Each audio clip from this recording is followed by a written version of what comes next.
Gotta have a discussion. Also, gotta work on this mic. Hold on one second. Let me see if I could fix a little bit of these. See if my attack should go up a little bit. Yo, yo, yo, yo, yo, yo, yo, yo, yo. Yo, what up? That's what's up. Yo, yo, yo, yo, yo, yo, yo, yo, yo, yo, yo, yo, yo, yo, yo, yo. Yo, yo, yo, yo, yo, yo, yo, yo, yo, yo, yo, yo, yo, yo, yo, yo, yo, yo, yo, yo. Doesn't matter. All right. I think it's still the same. That was loud.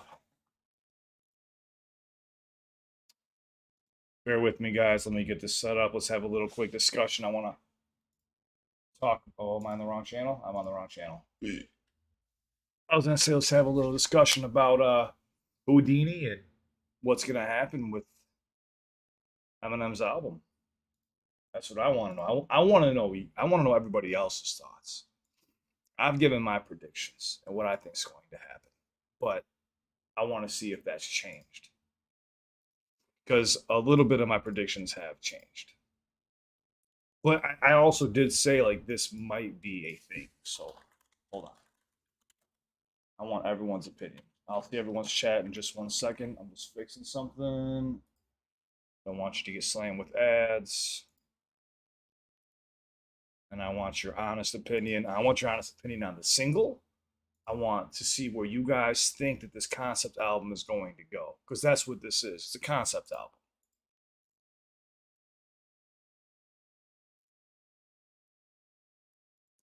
Come on, man. Low ads. Low to no ads, please. Thank you. Thank you, YouTube. Low to no ads. Whatever. Discard changes then. That's fine. All right. Whatever. Discard changes.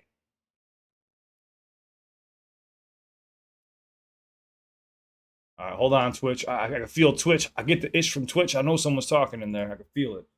What's up, Laura? How you doing? I'm pulling out this thing. Pause. So we're gonna have a talk about this, but with CliffBeats and then SpliffBeats, my alter ego. That's how we're gonna do this. I'll have a chat with CliffBeats and then SpliffBeats, and we'll see if my mind changes.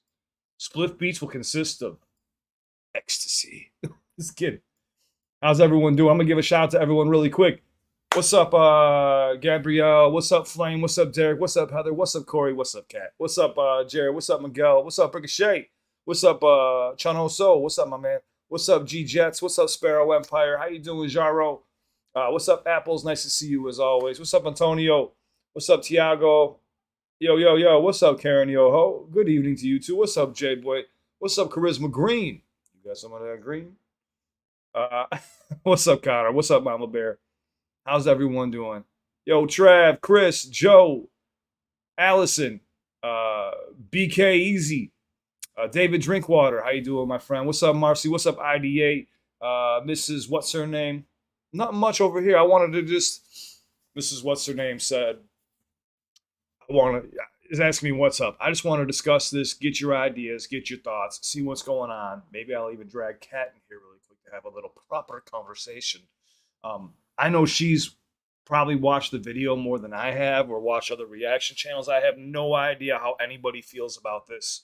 I haven't watched anyone's reactions or I don't know how anybody in the community feels. I do know in the music industry, Eminem has everybody putting their projects on hold right now. Everybody's putting their projects on hold. It just fucked me. But it also helped me. It slowed up my cash flow.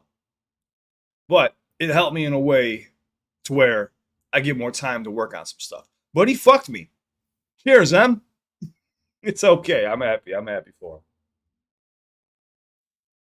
I honestly, we anticipated it.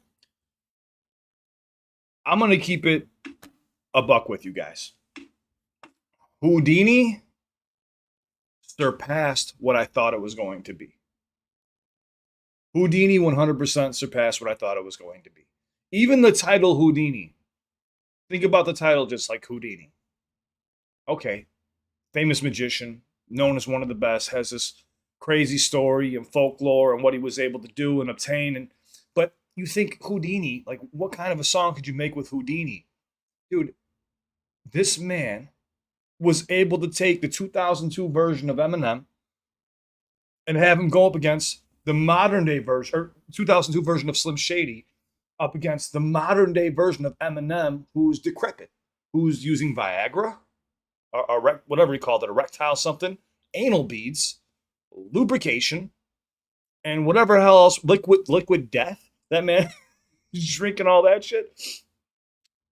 I did not expect to have that type of a video and a hit record like that. That is that's an old school radio hit record that M just gave us that he would have released in 2002. But here's the catch. He is more technical than he's ever been in his entire life. No, he no longer has that anger and chip on his shoulder, but he has something better, which is time and wisdom. Mastering hip hop. I think this album's going to be wild. I think my expectations, I feel my expectations for the album were like here, which is pretty good, but I think it's going to far exceed what I thought. After seeing this, I truly believe that. This man, you know what he did? You know what he did? Eminem heard everybody. I don't know if Easy Mill got in his ear, a new artist that he signed. I don't know if his camp got in his ear. I don't know if Eminem spent enough time just scrolling down YouTube seeing what people were saying, but he is giving everybody what they want, and possibly for the last time. Now, even with the song we just heard, he did say the only time, basically he's saying he ain't leaving. He had a whole nice little bar with aspirin and a leave, you know what I'm saying, before he takes a leave. So in this album, he's saying he's not leaving. But this is one song. But in the same song, he also basically says, like, this is it, my last magic trick. I don't think Eminem's ever going to leave hip hop. Eminem will never leave. But I think throughout the concept album, I'm going to let it play out. I think Slim Shady, the character's finally going to be killed off. And we can see that it's obviously Eminem versus Slim Shady. But once they had that fight, he turned into a totally different breed, which is a mix of both. Something we've never seen before. It's absolutely genius. Absolutely genius to go, hey, I can't give them the old Slim without getting rid of who I am now. What do? I combine them both so everybody shuts the fuck up. He's a genius.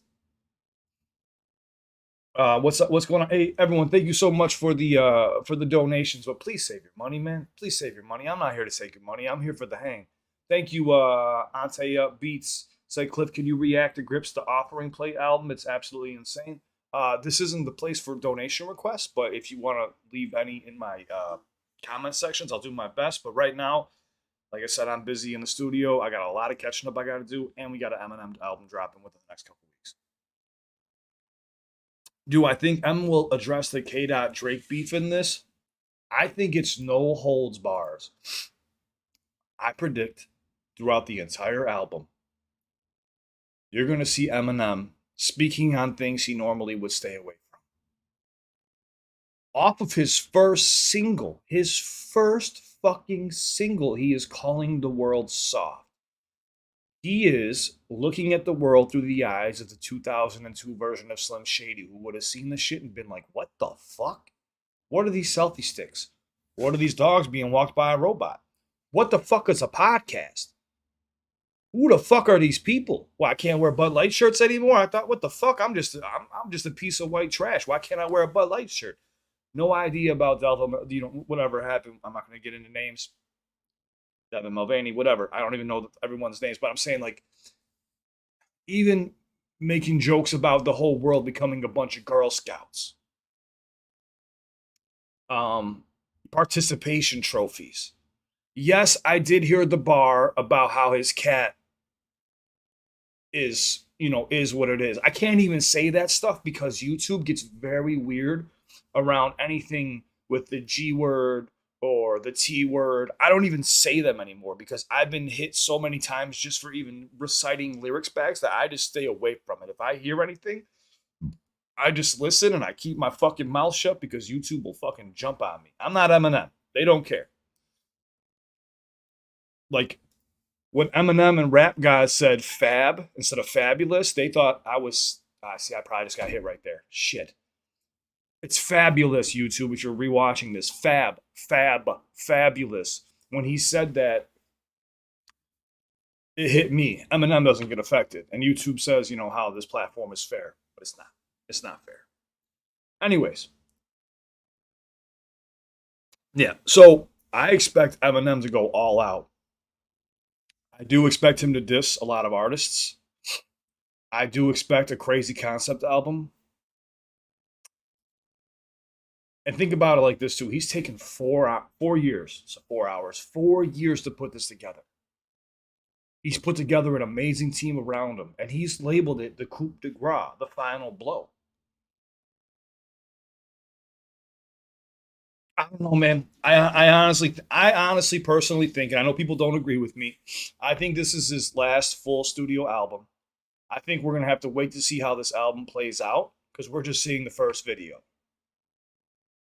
I want to see how this plays out, man. Because you know what? Like he even says, like you always want to go out on a high note.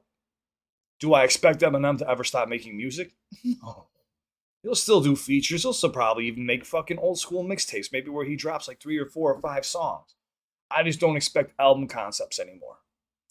How could you top this? I wouldn't have thought of this. You got Slim and M. You got Slim and M. I wouldn't have thought of this.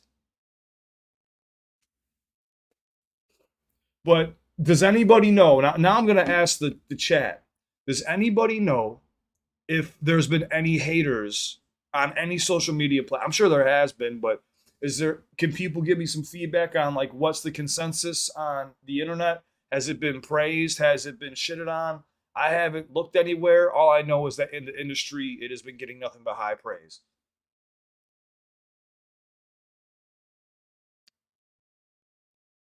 Cliff Beats is about to turn into Spliff Beats here in a second. Reddit likes it. Okay. We got Reddit likes it. It's been praised from Hayden. Uncle Pitch said Twitter, of course, but they are the minority. Oh, maybe. I don't know. There's always going to be haters. Of course, there's going to be haters. I say him and Easy Mill will be on this track on this album, possibly. I just want to know what's been the feedback. I know you guys, racists are hating on it. That's really it. Damn, that was heavy. Who's racist? Some are bitching about the Meg Thee Stallion bar. I mean, is M lying? Here's the question: is Eminem lying? All he did was state a fact of what happened. That's all he did. Was it heavy? Yeah, but dude, that's the original Eminem. I just don't give a fuck. That's what we grew up with. That's what we always had. See, this generation ain't as tough as this generation wants to act, or the younger generation wants to act like their artists are. They aren't ready for an Eminem, dude. Like they aren't ready for the original Slim Shady. You had to be a different type of breed to not be offended, man. Even in 2002 or 2001, people were getting offended, but what the fuck are you going to do? Fight the man that might kill you or diss you in a song and ruin your career? You see how that worked out for every other artist that tried that? It didn't. They're out of work, actually. I'm just saying, even that line about how people still want to be him after that cacti, you understand people have been wanting to be Eminem for 30 years? Almost 30 fucking years. People have wanted to be one person, and he's still alive. There's not many artists like that at all that want to be like him. So many people impersonate Eminem. How many people have you seen with shaved heads with blonde hair? That's Eminem. Like I'm not saying people didn't do it before him, but that was his signature calling was the shaved blonde hair. Now every day you fucking see people with the fucking beach blonde hair. When I was dyeing my hair when I was a kid, why? It was because Eminem was doing it. And it's still happening to this day, even though he's no longer blonde. Eminem is about to bring the apocalypse. I agree. I think he's gonna.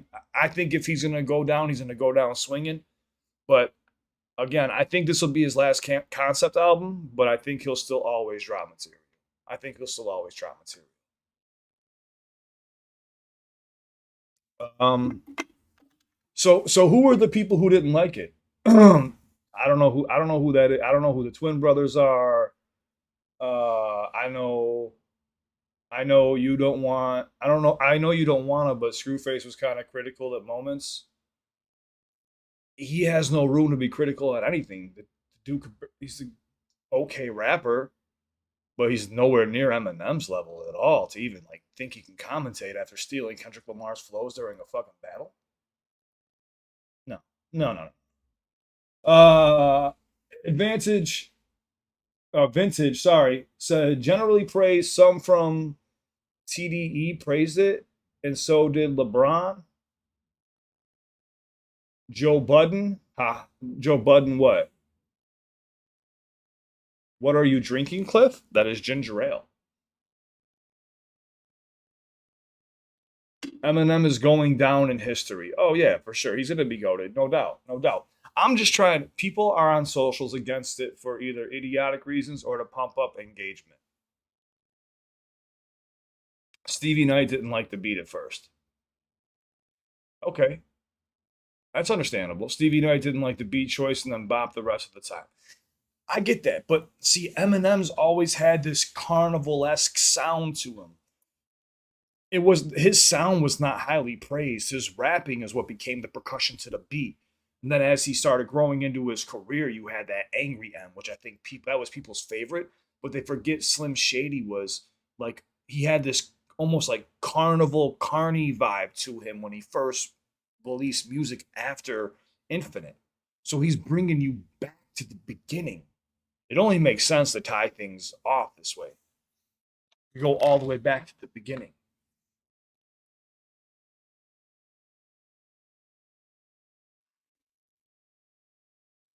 I'm just curious as to what social media thought, or like what you guys are seeing in comments or from other channels, because I haven't had a chance yet. I loved it. I fucking loved it. I sent it to my dad. He enjoyed it. I sent it to a few of my buddies. They enjoyed it. My mom loved it. My mom was dying laughing. Um, and something else that he did, he slowed down. M gets very technical.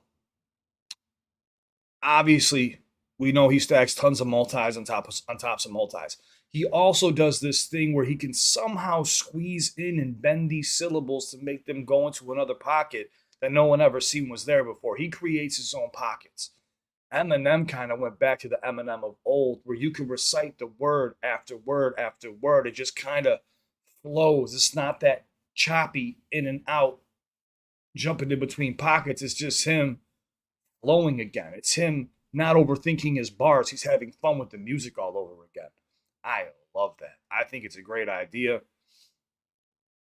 How whoever he talked to, or maybe himself in his own brain, however he decided, like, hey, this is the way I'm gonna go to please my fans. It might have been the best decision of his entire career. Because Eminem has always said, and he stuck to this. He stuck to this. Eminem has always said, every album I don't want to sound the same. I don't want to sound the same on every album, so you always will get something new. With this album, he's not worried about that. This album, he almost wants to bring back some of those old attributes that he let go of to keep on constantly evolving. While he was evolving, he learned new traits within hip hop, with his delivery, with his pen, to be able to do anything that he fucking wants to.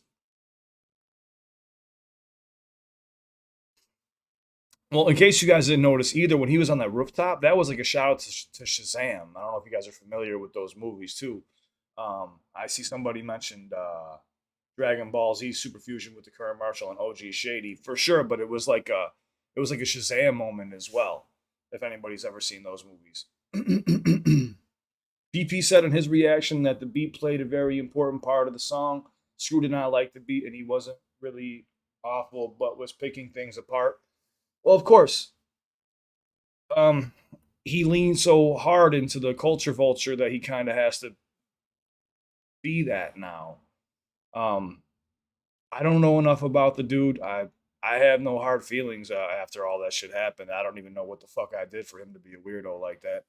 Um, but yeah, that's his opinion. He can have it, and I don't know. After basically calling every white person, a culture vulture and poor and broke that listen to him, I don't think he should be even reviewing Eminem. He should just, let his people flow, as he said. But people are going to do what they want to do on their channels. If people are blind enough to not see it, I can't help them. I can't help them. That's why I approach every artist like, dude, even if it's like a country song is the least my least favorite genre. All right, but you're never gonna see me sit here and shit on a song or shit on a whole genre or people.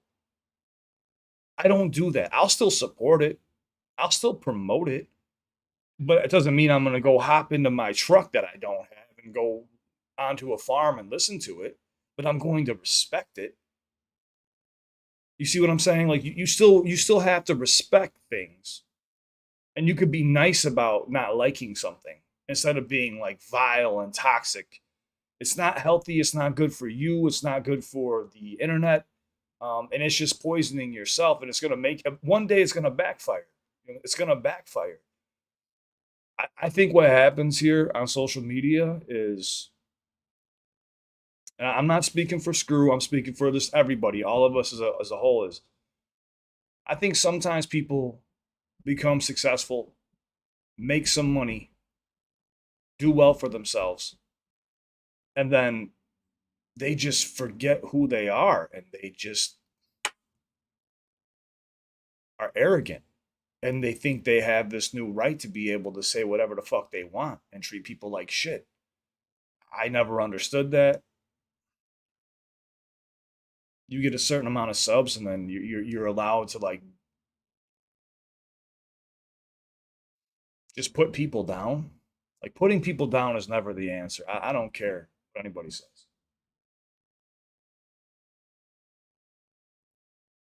I'm in your head. Who the fuck it? Hold on a second.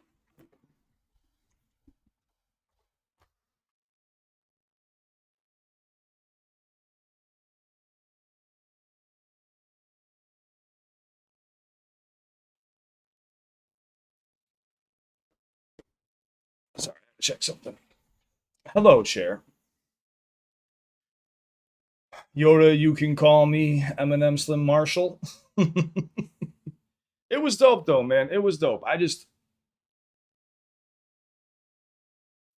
don't get how people can hate on a track that is that funny, that is that good. It's meant to be quirky. It's not meant to be serious. The fuck do you expect? I thought it was fire. I thought it was funny. I thought it had everything that you need. But now we're gonna discuss. Now I want you guys. Now I want you guys to guess. I want to read everyone's comments. What do you think the rest of the album is going to entail? How do you think this is going to play out? Because we know M's always telling a whole story, right? How do you guys see this playing out? What do you expect from this album? I want to see from all you guys.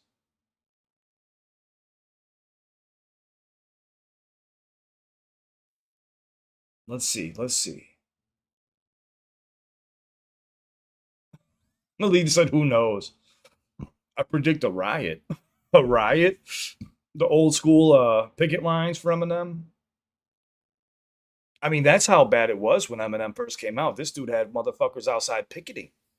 He had people that much like they're fucking their panties in a twist that they literally were picketing this man because his lyrics were so offensive. Freedom of speech, motherfucker.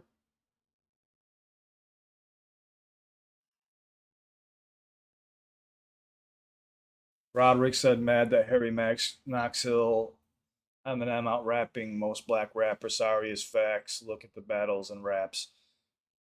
Yeah, I mean, I don't know, man. I don't know. I really don't. I hope he pisses everyone off. We have become very soft world. I agree. Jennifer right here says, look, I hope he pisses everyone off. We become a very soft world. We're raising a bunch of sissy crybabies, and I hope I'm not here to rely on this next generation.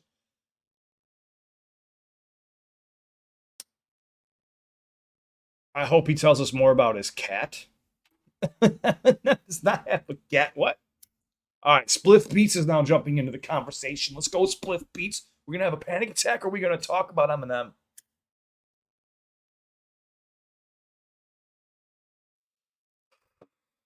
I like that. Wildflower said nothing but fireworks and digging people's graves. Hold on. I gotta fix my thumbnail. I forgot. I made a whole thumbnail for this live feed and I didn't even apply it yet. Let me fix this. Oh, hold on. What the fuck is that? Damn it. Oh, I can't change my thumbnail yet? That's bullshit. That's bullshit. Why can't I change my thumbnail? While I'm live, I can't change my thumbnail? Oh, that's shady as fuck. But um wake up without the blonde hair at the end because he can lay slim to breast because he'll hopefully re-inspire the industry. I mean, here's the thing, is dude, Eminem, Slim Shady has influenced so many people. That's what bothers me is like when he was doing it and he was at the pinnacle, everyone was jocking this dude and wanted a feature. He out rapped anybody that hopped on a feat. Dude, to be able to compete with Busta Rhyme and outshine him in certain areas on that Calm Down. After he fucking relapsed and got sober and was able to tap into that old Slim Shady mindset, and I know the story about how they fucking passed that track back and forth, and Busta was like, you ain't gonna do this to me." That's how the song ended up being like 8 minutes long. To be able to compete with a top tier lyricist like Busta Rhymes, who's been in the game for that long, and some people still have him winning, even though it just became like a. I seen that almost as like an equal track. I still had Eminem edging that out slightly, but Busta snapped on that, hands down. Busta snapped on that. I liked how him and Lil Wayne did "Drop the World." I thought that was closer than what's it called? No Love. No Love Eminem fucking absolutely smoked everybody in the music industry again. That's just what he does. Man, dude. I'm just interested to see what features we have coming and how it's gonna play out. How dark is he gonna go? If it's getting to the like, think about it from this perspective. We got a visual, right? We had a music video to go off of, to be quirky, to be playful, to reel us in. Dude, if he's saying fuck you to my own kids, they're brats, we're going back to him just dissing everybody. Everybody's gonna get it. Paul heard the track and said, "Hey, good luck with this shit. I'm not dealing with this shit." That was the initial message in the beginning of the Houdini track. So obviously, it's going to go dark. And I even said in a live stream before that, I guarantee you, this time Paul and Dre won't tell me what not to say. Eminem has been like a fucking caged dog since he's been at the top of the mountain. Like he even said in that one song, like that one song when he was talking about, I think it was what's the one he was like greatest in the world, greatest in the world. I think it's called Greatest. When he talks about basically like say like he forgets and ends up jumping out of the fucking plane and doing some crazy shit. I forgot exactly how he words it, but like when he loses his fucking mind, he eventually forgets and just ruins everyone's fucking careers again. That's what he's capable of doing, dude. Forgive me, I don't remember the lyrics right now because I've only heard these songs like 2 or 3 times, maybe 2 times tops.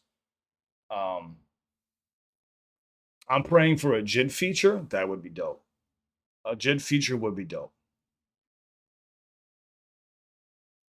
Oh, no lie, I might be. Yeah, there you go. That was it. I don't remember the fucking lyrics. Cliff, is there another rapper out there who at 52 is still releasing music and has everyone talking about it? I don't think so. No, no, no, no, no. That's a given. There's not going to be many artists that are 52 unless they're in a rock band. different genre. When it comes to hip hop or rap, rap's always been known as a young man's game. Because in rap, this is how it works. The youth wants to be the rappers. They want to be the guy that has everything and has all the women, or they want to be the girl that could stand up and fucking spit with the best spitters in the world that are usually men. You see what I'm saying? Like, that's why Lauren Hill's been held in one of the highest regards. You have so many female MCs that have been absolute fire, but it's been predominantly men who have ran hip hop. I'm forgetting about Benzino. No, I forgot about Benzino on purpose. I don't even Benzino. Will he respond to Benzino? I don't. I think ignoring him is the best thing to do. Why would you acknowledge somebody that's literally less than a mosquito? This is like an ant, not even walking on you, but just walking in front of you, and you don't see it, and you just walk right over them. You see what I'm saying? Like, this bug didn't even land on you. You just see it walking past you with a snail's pace, and you just step over it. Like, yeah, all right. That's how important Benzino is to Eminem, dude. Well, what's he gonna do? Hire some more ghostwriters?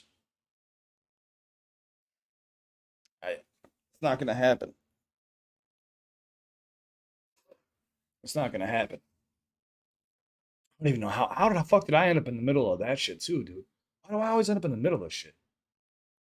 If I end up in the middle of the Eminem fucking album, that would be dope as fuck. You might see me pass out on camera, but that would be cool. I don't see that ever happening though. M's not a fan of ghostwriters. I totally get it. Hey, a lot of people aren't. That's cool. It's just something I do for a living. There's tons of songwriters in the music industry. I don't know what you want me to say. It's not like how everyone sees it either. I think people have this weird like perception of how songwriters are. It's just like being like a fucking painter, except for like you work for an art gallery. Well, it's the same thing for me. Like I'm a writer, but I just work for a label. The pieces that I create are worth a little bit more money than the person who's freelancing on the side of a street. Well, a lot more money than the person who's freelancing on the side of a street. That's all it is. It's not that difficult to understand. But I think people get it in this head like, oh, you're supposed to be in this big ass mansion with fucking jets in your hangar and you're supposed to be right next to the artist at all time. Like, no, the whole idea is to be not noticeable. You know what I'm saying? Like that. I don't know how I got on this topic, but people always like message me. I think like one of the top three questions I always get when people message me on Instagram. Well, it's usually like dealing with hard times, which I try to help with, and then the second one's instantly going to be, hey, I'm a songwriter. Hey, I'm a songwriter. Hey, I'm a songwriter. I hear it all the time. Hey, I'm a songwriter. How do I get into the music industry?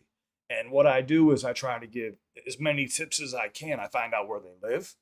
I tell them, hey, well, you're in this area. Why don't you go to this area? And I give them little tips on how to be seen or be heard. I won't say I got lucky because I seen becoming a songwriter as a shitty situation, but it actually turned out to be fun for me. It worked out. I was able to do that and then try other jobs, and it's been fun. I was able to open my own studio. I don't need a lot of stuff. You know what I'm saying? Then I found this hobby, which is fucking amazing, dude. I get a little bit of downtime. I get to come hang out with a few hundred people or a few thousand people. Fuck it. Let's fucking rock out. Let's go. Down to chill the fuck out.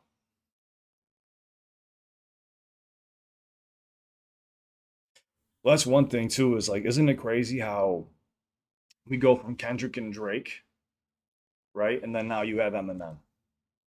Like Eminem, who just puts together these masterclass fucking albums and songs, and it's so different from everybody else, but it's just so much better.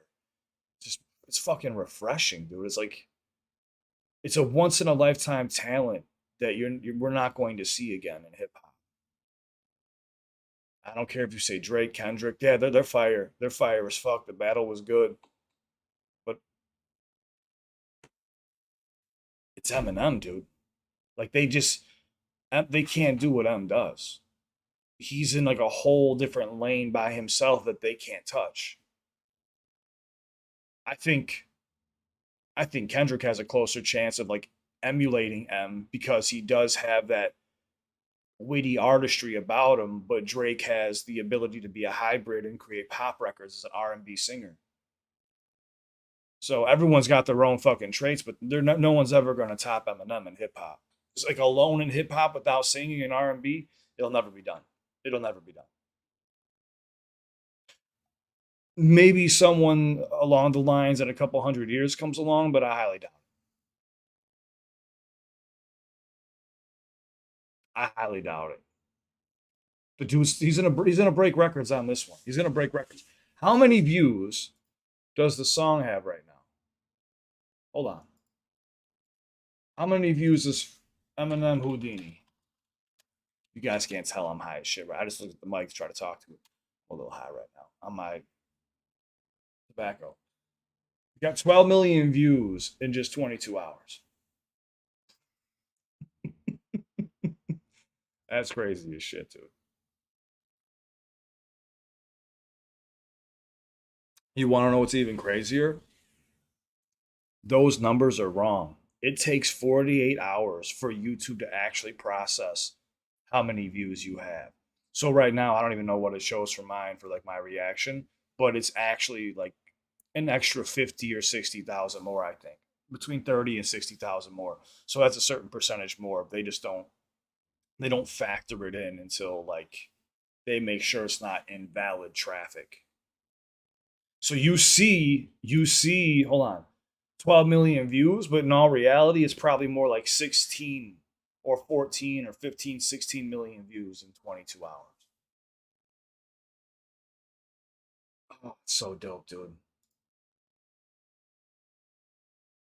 Good for you, Cliff. Love Spliff. That what? Drake uses the ghostwriter. He ain't no goat. He ain't no real artist. Well, Dakota, he is a real artist, as much as you don't agree. I mean, we don't have to agree or see eye to eye. Eye to eye. He does use ghostwriters. But here's the thing: so does like 98% of the music industry. You have like a couple people who don't, but everyone uses writers to an extent. They don't even have to be writers necessarily. They could run songs by people, and they can go, "Hey, like I don't like this, I don't like that. Maybe you could switch this around." They help with the production of the track. They call it production, but it actually is helping with the writing. That's everybody. That's everybody. So your favorite artists, they have ghostwriters. I don't care who they are. They have people that oversee the production, unless they're completely independent. Cliff versus Spliff concept album coming soon. Shh, Gal, don't be giving away my secrets. No. People keep asking me if I do an album, man. I get, dude, I get very tempted. I would love to. I hate to keep getting off topic about the Eminem track, but when I see Eminem dropping, when I see all these artists dropping content, you don't think there's a little spark inside of me that lights up and goes, dude, like let's just flame the booth right now and put something out. You don't think that happens to me? Like you could ask Cat. I was up writing all day today. I was like, I need to focus on writing strictly today. But why was I so inspired? Because of what I heard last night. It like brought back that old flame inside of me. Well, I never lost it, but it just like reignited something that I forgot that I had when I was 15 years old. You know what I'm saying? Like it just reignited that flame. It happens anything when I heard Coast Contra for the first time. It did the same shit. I go, damn, I gotta put my fucking pen to pad. I need to make sure like because here sometimes I'm not writing to that level. Like I'm writing here, right? And then I hear somebody like Coast Contra release a freestyle or a song, and I'm like, do I still have this? So then I step away from my work and I see if my pen's able to get there or be somewhere near or go past it in my mind. Um, but all the greats do it to me. When I hear Harry Mack go off and do a crazy ass freestyle, what the fuck you think I'm doing the next day I'm driving into the studio? I'm fucking freestyling in my car. That was a lot of my years when I was listening to Amigo bars the last like year and a half, 2 years. these are when you're an artist, you become inspired. I hear beatboxing. What do? I go get lessons from Codfish. That's just who I am as a person, dude. I see someone draw an amazing portrait. I bust out my old fucking sketchbook and I start drawing again. It's just something in me that's competitive that gets inspired when I see other creatives. That's why, like, I could, like, here's the truth. I could work from home and never have to go into my studio again. The downside to that, I'm not around other creative people. When I'm around other creative people and I could feel their energies and bounce off of their sounds and their ideas, I am fucking 100 times better. That's why I said with Eminem bringing in Easy Mill and having those people around him and maybe actually like letting them in a little bit to like get the real honest perspective. Easy Mill's a young cat. He knows what's good right now, dude. Easy Mill is smart. I'm telling you, be careful. Keep your eyes out for this dude, man. I'm telling you. They haven't done like an official rollout for him, but he was in the music video with Eminem. I announced it during the Houdini video, but he's got a dude that's 25 years old saying like, "Hey, this is what the people are looking for. Can you do something like this? Like, hey, me as a like, if I was them, I would go to Easy and go like this and say, hey, you know, what would you like to see out of me if I was to do another album? And I would love to hear somebody from the younger. If I've already released 11 studio albums and I'm feeling like there's nothing else left to paint on the fucking canvas, I'm asking Easy Mill, hey, if you could hear something from me before I fucking bow out, what would you want to hear? If I was Easy Mill, I would go, honestly, like I respect everything that you've done, but I would like to see you get back to that I just don't give a fuck era where you weren't overthinking the lines and you were just focused on the delivery and saying fuck you to everybody. That's kind of where I would want you to be. Maybe he got that fucking in his ear or in his head. Maybe he created that himself, or maybe the people around him, you know, influenced him to go that route. That's why you should always be around creatives. Again, when people say, hey, I'm a songwriter, what should I do? Or hey, I'm a singer, or hey, I'm this, or hey, I'm that. I say, hey, go take an internship at the closest local studio near you. I'm giving people free game. I could probably fucking, I would never charge somebody, but I'm giving people free game on what to do and how to get into the music industry. Because I want to see everyone do well. Go to your local, the biggest recording studio in your area. That's the most well known. Go in there, take a fucking intern job where you take out garbage, sweep up the floors, and you clean up after clients and shit. Make music in your spare time, get in close with engineers and artists, become friends, and then fucking network. Let people hear your shit. You never know what can come from it. Yeah, it sucks. You're not getting paid. You're not getting paid, right? Because it's an internship, but you're gaining knowledge and you're around creatives that can get you where you want to be. Or you could work a regular job and post content on social media every single day. Someone's going to see you eventually. One person could lead into three, three turns into 10, 10 turns into 100, 100 turns into fucking 3,000, 3,000 turns into 50,000. You see what I'm saying? If you have it and you consistently put out content, you can grow pretty much anywhere. It's because I didn't have this outlet when I was coming up. Like I knew it was there, but it wasn't like as popular today. Like you could have one viral hit and you're fucking set. Like all you got to do is somewhat live up to what you fucking did on that viral hit and you're good to go. Or put out like one or two bangers and you're fucking set.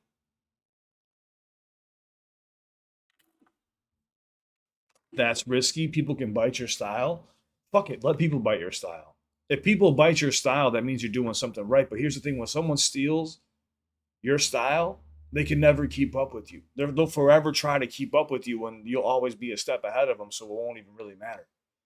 So if people copy you, well then, if you constantly keep evolving and they can't, they're gonna end up being stuck in one place. That's okay. Let them copy you. Let them bite your styles. Fuck it.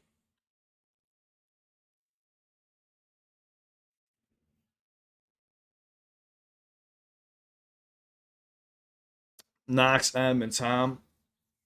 Apocalyptic Verse. I like everyone's output. What's up, JJ? Dude, the first I saw the video last night It just happened to be 2 minutes after it dropped, just over 3,000 views. 5 minutes later, after the song was over, 25,000 views. Just watch the numbers go up from there. It's insane. Yeah, I was there as soon as I was sitting in my computer at 10:59, and I was refreshing, and it popped up on Spotify first. Well, I almost started my reaction on Spotify, but I was like, wait, is there going to be a video? And I went back to YouTube and I refreshed it again.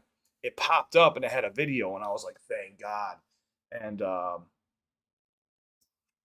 it was I was 48 seconds in. You could see it on my reaction. And I also did my CliffBeats no script off the rip, coming at you with some more Eminem in this bitch, and that was another like 5 seconds right there. So I was really like just 30 seconds into like when it dropped. It only had maybe like, I think it had more comments than it did views. I think this thing had like 60 something comments and like 2 views when I clicked the button. But YouTube freezes when something drops like that. This system's like, hey, we can't keep up with this malfunction. Malfunction. Uh but yeah, overall, man, I'm very happy with I'm very happy with the single. I think the album's gonna be very dope. I think the album's gonna be fire.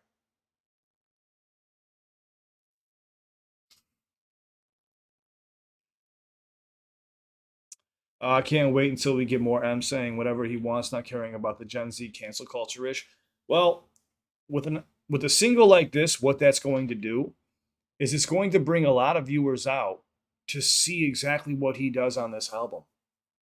It's very smart. It's old school M. It's old school M, man. Like, this is the closest we're ever going to get to seeing the original M and Slim Shady from 2002.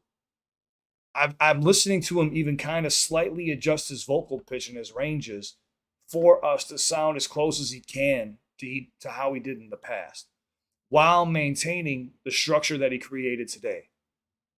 It's very interesting. It is a hybrid. Like, now that I think about it, like when I listen to like music to be murdered by, it's a hybrid. It never sounded completely like Slim Shady. It sounded like a pissed off Marshall Mathers.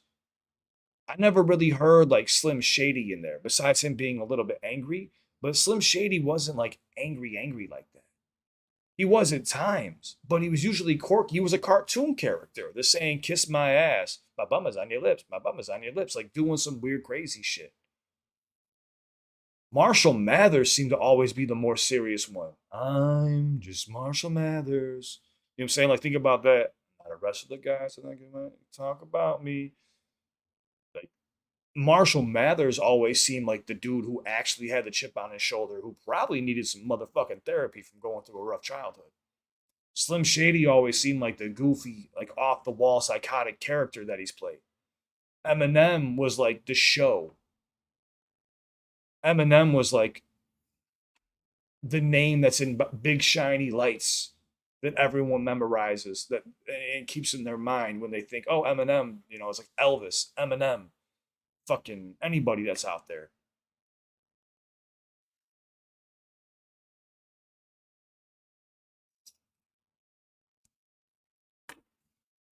Elkin said, you were the first YouTube recommended me to after the drop. Maybe YouTube has actually started recognizing you. Maybe a little bit.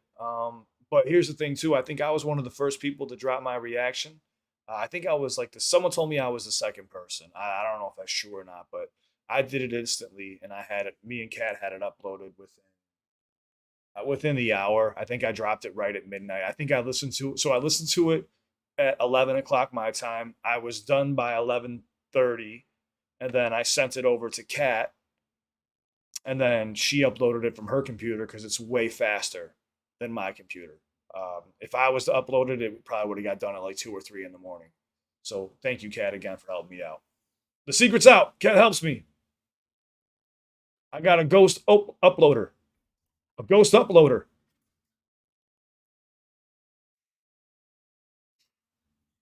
Nah, man. And you know what I'm gonna do? You know what I'm gonna do from now on too? I'm getting a lot of positive feedback on this. Every song that I do from now on that is like lyrically technical like that, or a big name like that, I'm going to listen to it one time without pausing, And then if it's really good, I'm gonna say, hey, I'm gonna go back and break down the bars. I'm gonna see, like in my mind, I'm going to determine if it's worth it to go back for the actual breakdown.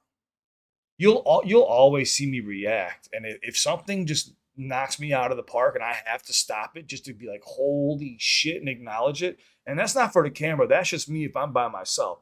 If I'm listening to that song and I hear him do the Meg Thee Stallion bar, I'm going to stop it and go, what the fuck is that, dude? Like that's gonna happen regardless, with or without the camera. So I can't help those moments. I said I wouldn't pause it, and I did. I can't help those moments. That's always going to happen if there's going to be bars like that. Or even with Harry Mack when he comes up with shit off the top of his head and it's just really quick, and I'm just like, dude, what the fuck? That's naturally me. There's no fucking act. That's me like really trying to process what the fuck I just heard. Well, people dropping at the same time are they're making a big mistake, dude. I mean, how do I put it? It's not a big mistake if you're having a tough time. Because this is what happens with Eminem when he drops. He puts a lot of eyes on hip hop that normally wouldn't be listening to artists like Eminem because they want to know, well, what's M bringing to the table. Like, this is my competition out here. I got to keep an eye out.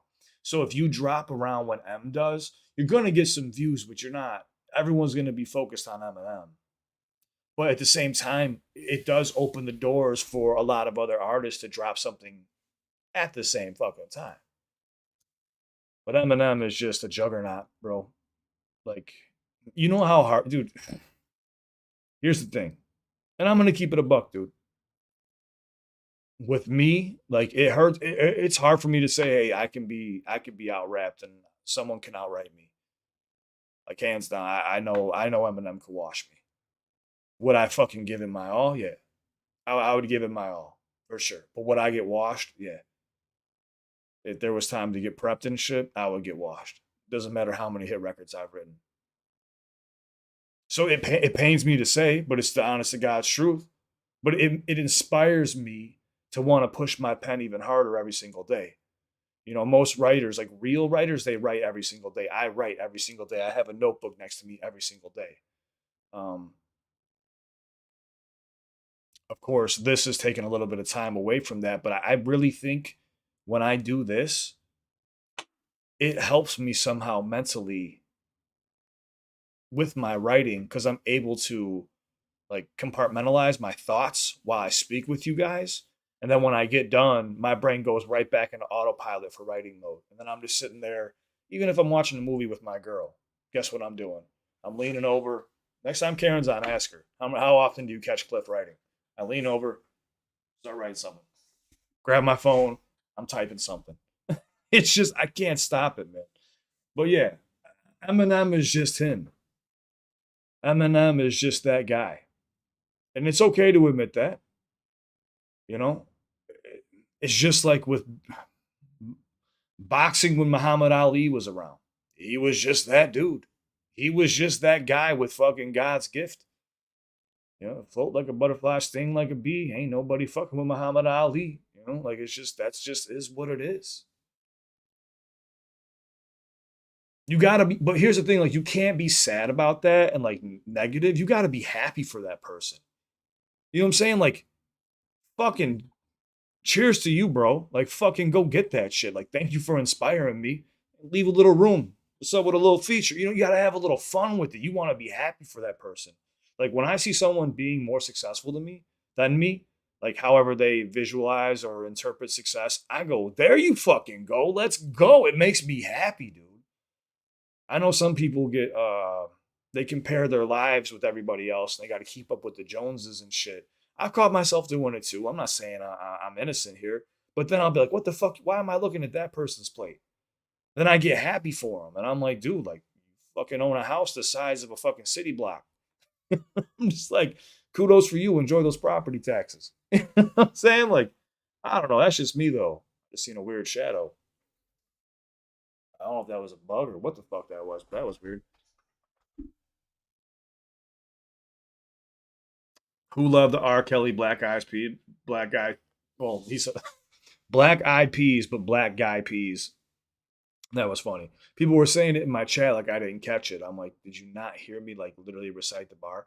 I think people need to hear me go, hey, Black Eyed Peas, the artist featuring Fergie, Will I Am. Like I'm not. I just don't have that kind of like. I don't have that patience in me to like mansplain every little bar. So I just assume people catch most of the shit, and I'll point out stuff that I enjoy. That's the way I do it. But if I'm like, if I do that, then I'm like R. Kelly, R&B singer, for songs like Trapped in the Closet, Ignition, Remix. Like I don't do that shit. Like was pissing on young women. Well, women in general. And also is currently held in whatever facility. Like I'm not gonna do that shit and over explain bars. I'm sorry, it's not my style. Cliff is spliff splaining. Yeah, spliff splaining, baby. Yeah, I know Fergie peed on stage. I didn't listen. I was saving the girl some face. All right, she pissed on stage while singing. It happened to a lot of artists. All right, I think it happened to Kelly Clarkson as well. You try holding those high notes when you got to piss. You know how many times I almost piss myself a day? Not often, but it almost happens. I'll go anywhere. Excuse me. Do you think the Stung by Bees line was a Wu Tang Killer Bee shout out? I'd have to go on it, dude. I heard the song 2 times with you guys. Okay, the only thing I heard back was I had a few people mentioning my microphone, so I'm like looking at new ones. I don't know if it's good enough or not, but I had like 2 people out of however many people watched my content said one said my mic was too low and one said my mic was too high. So I was like, okay, well, I'm fucking stuck in the middle here. Um, that's why you see me boost a little bit right now. But yeah, I don't know. I'm thinking about getting a new mic, I guess. Hit one for me. I'm out till tomorrow morning. Shit sucks. LMAO. I got you, Andrew. What you mean? Oh, you going out for tonight? You hitting the club? Oh, Andrew hitting the clubs. Bring me back a stripper. But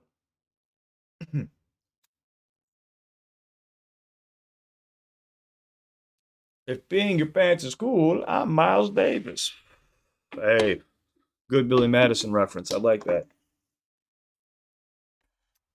Bonzo said, Cliff, this album is not a retirement album. It's the point of Houdini stuff. He will make his career disappear, but magic is illusion. Magic is not real. I understand that.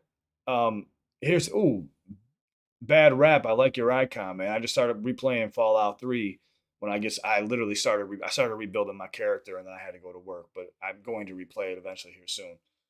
Do you have any advice for for a new up and coming artist who is going through shit? Yeah, everything you're going through, put down on a fucking piece of paper and rap that shit out or write that shit out or however whatever you said you're a rapper. You're an up and coming artist, well whatever your artistry is, take all of those feelings and turn them into something. Speak on them, put a twist on them, find the silver lining in the hardships. Every hard thing that you go through is teaching you something. Whether that's your perspective, but it's helping you shape your perspective on life. That's all I'm going to say. And I was going to say, let's just see where the album goes. I have a final prediction, like an actual like assumption, but I'm going to wait until the album drops, and I want to hear one more single, and then I'll give you my final assumption. Um, everyone's asking me if I play Fallout 3. Yeah, I watched the show, which was okay. I felt like they took a bunch of things from Fallout 3, New Vegas, and Fallout 4. People said it was more like Fallout 76. I didn't get a chance to play Fallout 76. I heard it didn't get the best reviews, and I don't want it to ruin the way that I see Fallout 3 and Fallout 4 and Fallout New Vegas. I apologize. I don't want Fallout 3 and Fallout New Vegas were just something very special to me, man. Those games are just. I'm getting way off way off topic right now. Getting way off topic right now. Spliff Beats obviously isn't from America. Um, Fallout 3 and Fallout New Vegas were the shit. Just like Eminem Houdini. Back to topic. Segue. Boom, boom, boom. You see what I did there? See how I went from here to here and I crossed it back? We're going back to Houdini. Magic, bitch. All right. But yeah, man, I thought it was fire. I thought it was fire. I can't wait to see the rest of the album. I do have an idea of where I think it's gonna go, but I want to wait and see. I want to be super wrong. Will there be another Eminem tour? Yo Mama asked. I don't think so. I think if Eminem ever wants to perform, he just shows up at somebody's concert and surprises people. From what I hear, that's what I hear he does often. I don't ever see him going on tour. That's the craziest thing too. You understand? Eminem is so popular, he doesn't even need a tour to make money. Artists make most of their money from touring. Like 90% of their income is from touring. Eminem simply just releases music and makes hundreds of millions of dollars and doesn't need to fucking tour anymore, dude. That's insane. Drake is still touring right now. Like, it's crazy to think that you are that successful with your streams and your sales that you don't even have to tour. I've never seen that before besides Eminem, dude. That's insane. Even Elvis was touring until he died. I mean, not touring, but performing until he died.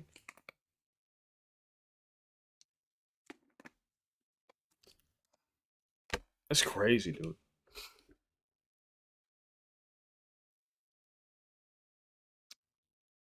He doesn't have to tour. And that's one of the things that bothered me when people were like, oh, I wouldn't bump him in the car. Oh, he doesn't get played at the clubs. No, he doesn't. But you understand that he can go on a world tour right now in arenas and stadiums. I guarantee you he can go somewhere and probably fill like a million seat spot if he wanted to. He sells out arenas, dude. Stadiums. That's what Eminem does. If he ever does perform, it's insane.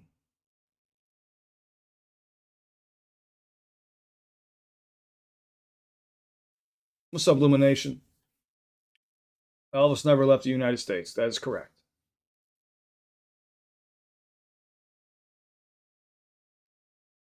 Cheers, spliff, papa.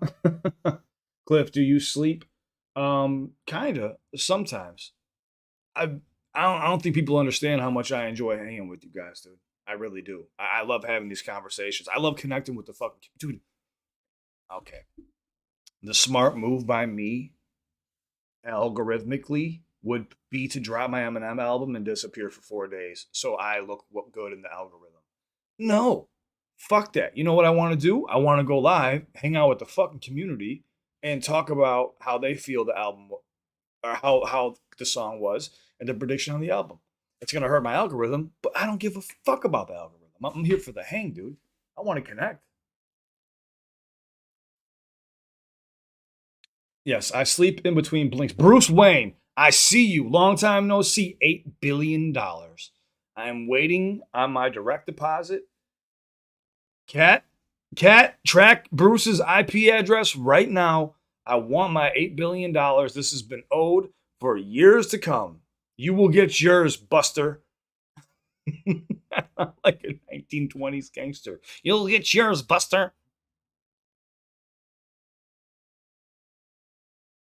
Who's hit? No one's hating on Knox. Who's hating on Knox? What's happening? I'm never getting my money from Bruce, dude. Checks VPN. Oh, that VPN is hackable. We'll get you, Bruce. Think you can hide in your little bat cave? Think your bats can protect you or your utility belt? All right, we'll see how that works out for you. $8 billion. You know, I gave you the benefit of the doubt. That tab went all the way up to like 100 billion. I put it right back down at 8. Something fair for both of us. You can't even make an $8 billion payment. What kind of mad are you?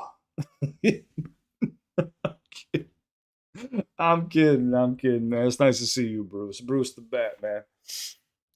But Brucey Bruce. That's what JJ's saying right now. That fuck my own kids. The Bratz bar was so good because most of us that grew up with them gonna be singing along in front of our kids now. Yeah, that's the point, man. Like you're getting that M that we haven't seen since 2002. That's why they had them walk out of the portal. I should have put that all together. Think about when he even did the Super Bowl ad. Do you remember? You guys remember that for the Super? I think it was a Super Bowl ad where he was actually like putting words together and like battling the old version of himself. I just realized after we did the song, like, oh, that was a commercial already. I was like, holy shit! Like he was already battling himself in a fucking commercial. I forget what the commercial was, but I was like, it was right in front of my fucking face the whole fucking time. That's why I said maybe it's an Eminem versus Slim Shady thing where he's got to kill Slim Shady, or vice versa. Eminem has to kill off his character. We all were saying that. I think most of us were under the assumption that that's where this would go. If it wasn't, like, let's put it this way: if it's not a final album, it's the end of Slim Shady. He's gonna find a way to kill off his character, but he's already tried to kill Slim Shady so many times. So how does he kill him? That's where things get creative. That's where I can discuss more on the album, but I don't want to go too far into detail. I want to do more lives that aren't an hour and a half, 2 hours long, where we can talk more about the album as it progresses. As soon as it drops, what I'll do is I'll react to every video.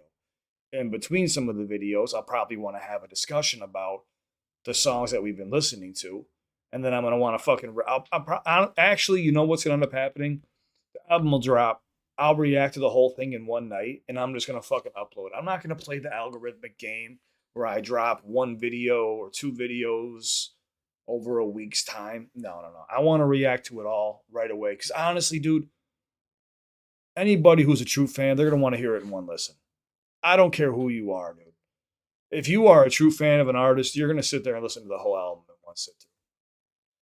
So I'll react to it, and then afterwards, I'll probably have a big discussion about it with everybody, and I'm gonna want to know what everyone thinks, kind of like we did today. It'll be similar.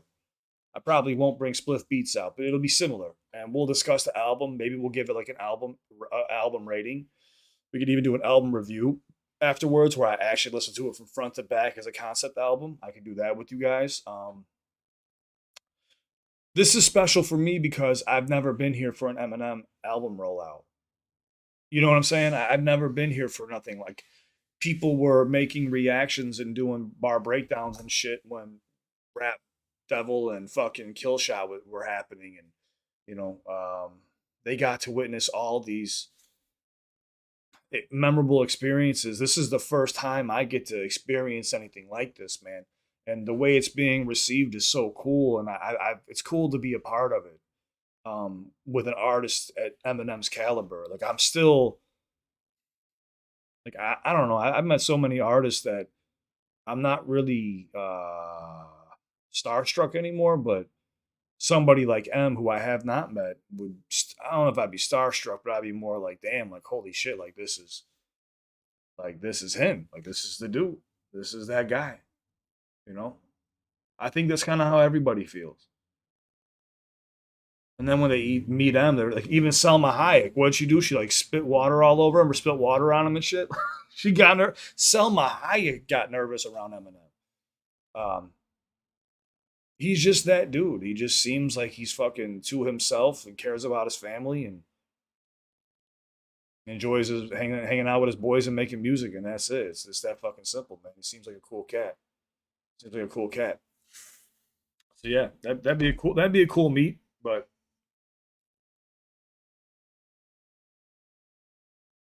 what do I think of Hollywood Undead? I've done quite a few reactions to Hollywood Undead, I think.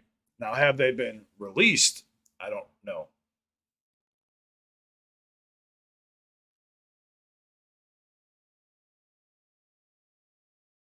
Wait, what happened? Sarah said, yes, I've been trying to tell you about that. It was a Super Bowl commercial. Yeah, yeah, yeah. I've seen that. Yeah, I remember seeing that a while ago. Jeff says, I was in fifth grade listening to the Marshall Mathers LP. Had to get a rando stranger to buy it from Walmart. My friend's mom heard us listening to it and snapped it over my knee. Yeah, it was that serious back then. Cliff's crackavidities. What the fuck? When the album drops, he will not sleep for days. Do you mean to say cracktivities? Cracktivities. Cracktivities. I'm a spit. Don't spit a drink on me. What the fuck? Don't you ever spit a drink on me? I'll catch it in my mouth. I'm kidding. I'm kidding. I'm kidding. I'm kidding. What's up, Big Cliff, the Chief Master? What's up, Michael? I've never been called it. Hey, I'm gonna tell my girl. Hey, Chief Master. That's what we're rolling with now, girl. I'm gonna be the Chief Master.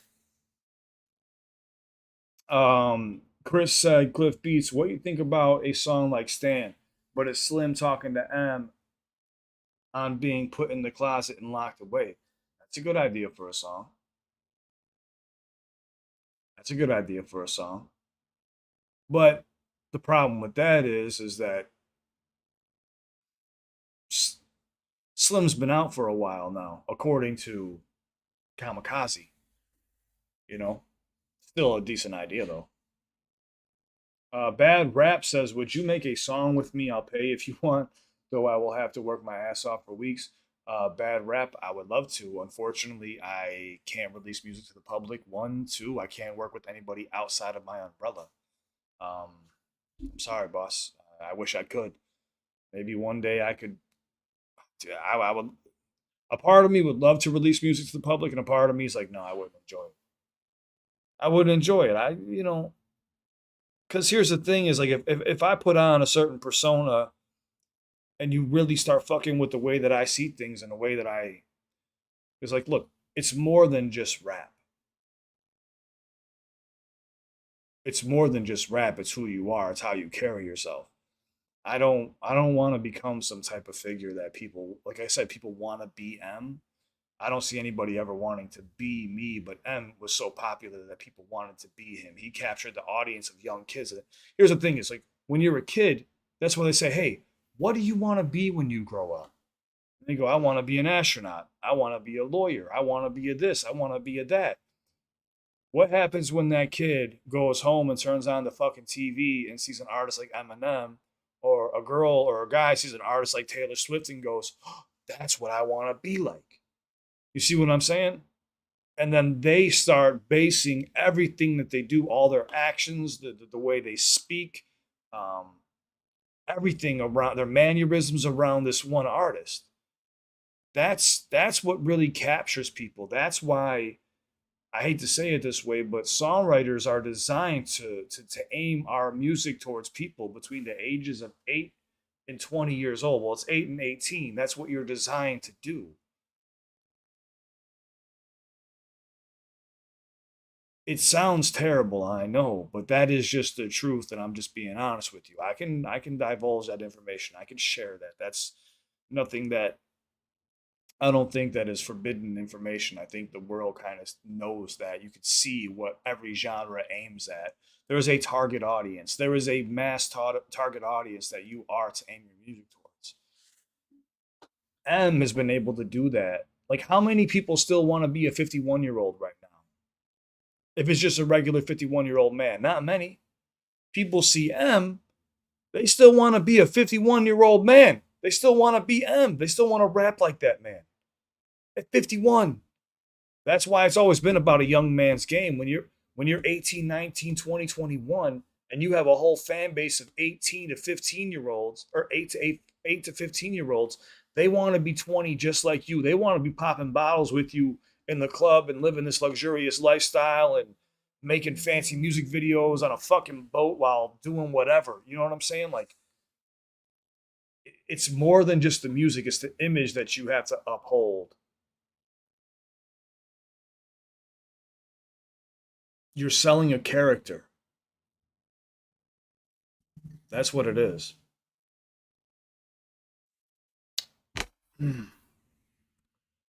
I think that's why it's hard for a dude like Eminem to continue to be a character. He doesn't. I don't think he wants to be a character anymore. I think he just wants to. Dude, he's 51 years old. The motherfucker just wants to be himself and make whatever music he wants. He can't please everybody, but I think this is his final way of saying like, hey, okay, hey assholes, you wanted this, you got it, boom, and hit you with a fucking dope ass album. That's what I think's happening right here.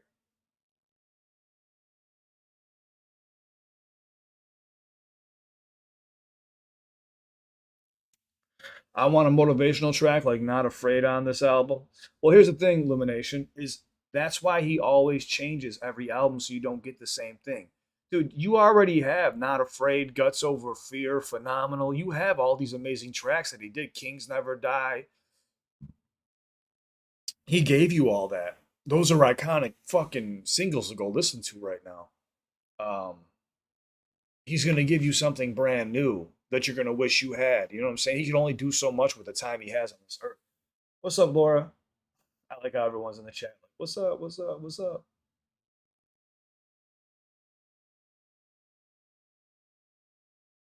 One thing I did see, now I don't get political on this channel, but one thing I did see is people who once were fans of Eminem, but they seen him as like a far wing leftist because he dissed Trump. They're actually giving some praise to the song, going, well, hey, like he did Eminem actually take the, I've seen this comment over and over again. Hey, is Eminem waking up? Oh, hey, Eminem took the red pill. Oh, he's actually speaking on some things. And I, in my mind, and I left one comment for one person. I said, look, I said, maybe he changed his mind. Maybe he's on the fence with how the world is right now and doesn't trust anybody like me. My thoughts have changed over the last, I would say, 10 years on how I view politics. I just don't discuss politics because I find it to be a fucking windy road that leads to a cul-de-sac. It gets me absolutely fucking nowhere. You know what I'm saying? So I can sit here and argue with somebody till I'm blue in the face about foreign, about policy changes and shit like that, but the next day I have to get up and I have to go to work. I have to go write my songs. I have to make my content. I have to go to the gym. I have things I have to do. I can't sit there and discuss politics. But where I'm going with this is maybe Eminem goes, hey, like, okay, I'm seeing how fucked up this shit is. I'm hearing about people can't afford groceries. He's hearing this. He's not having this issue anymore, but he's always been one to speak up for the people. Always has been. Even if you didn't agree with him during his revival phase. Maybe something's changed. People change, man, all the time. And we all know right now there's a lot of fuckery going on. I'm not saying from one person in particular, I'm saying just from all of them. And how, like, social media is pushing some weird shit. Like, I'm getting ready to cross the line where YouTube goes, hey, Alex Jones, chill the fuck out. But, like, how there's certain agendas being pushed on certain platforms, it seems like that seems to be what's going on. Like, maybe he's catching on to this shit. Eminem's a smart dude. You don't just become that good of a songwriter and storyteller by being an imbecile. So he's very intelligent. Maybe he's hearing from people around him who are humbled and don't have fucking, even with them having money, I still see him probably being like real about this shit and being like, okay, like I'm hearing from I'm sure he stays in touch with D12, like who's probably still going through shit. You know, we're all human. It doesn't matter how much money you have. It doesn't matter. Like, say tomorrow I woke up and I had $10 billion, I'd still be the same dude. Probably with I probably would be the same dude. You know what I'd probably have is a little bit bigger of a place. I don't want much anything. I don't want anything bigger because I don't like to clean up too much of my space. Ask Cash, you seen my place. Not like that. Video. Well, that sounds even worse. Well, this went sideways.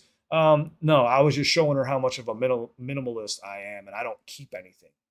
Um, I think M probably stays in touch with what's going on, and maybe he's seeing that shit's that fucked up. When he started speaking about the Girl Scouts participation trophies, even made the joke about Bud Light. Um, maybe he's starting to see how the whole world's fucked, and that was the original Slim Shady. Like, hey, the whole world's fucked. What the fuck's going on?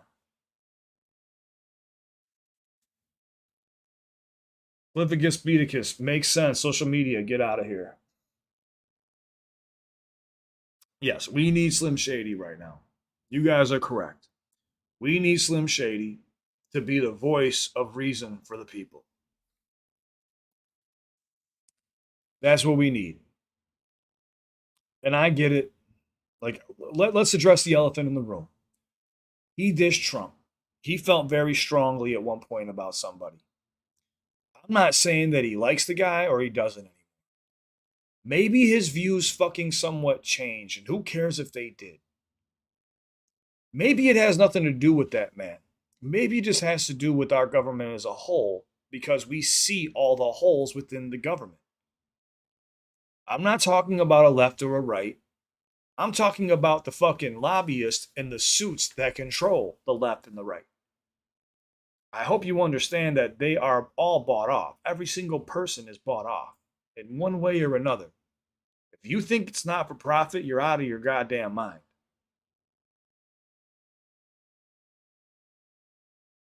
But I'm just saying, maybe M.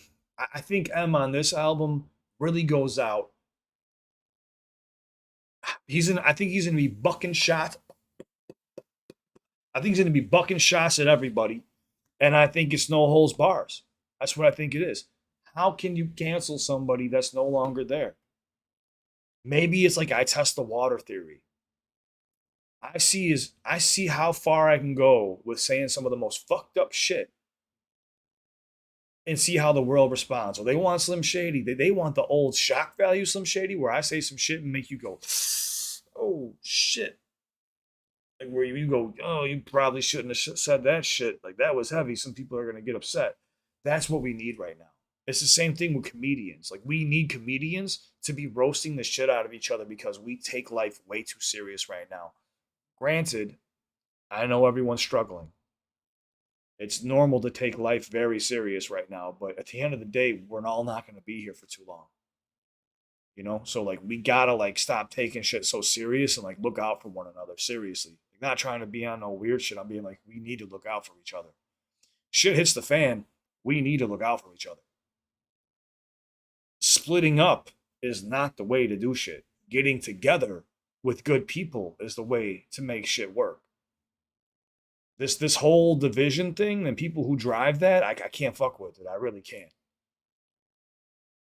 People work better as a whole than being separated. Why the fuck do you think it's the American dream to be 18 years old and then separate from your village? Separate from the people that you were supposed to be around. No, no, no, no. You want to be closest to those people. You're that's where your roots are. You're supposed to sprout from there. Not fucking leave everybody behind and try and make it on your own. That's why everyone ends up eventually failing, or most people do. You only get 1% of those people who accumulate all that wealth. The rest end up going back to the place they originated at. And that's the truth. And there's nothing wrong with that. That's just the way our society is set up. And let's be real, things are much better now than they were in the 1800s. At least while you're down and out, you got the internet. You got some fucking entertainment. Yo, you want to play a video game? Cool. You've got the leisure items. You got the things you can do for fun. You know what I'm saying? Like, so it's like, hey, we're gonna fuck you over completely, but while you're down there, here's all the things you could enjoy.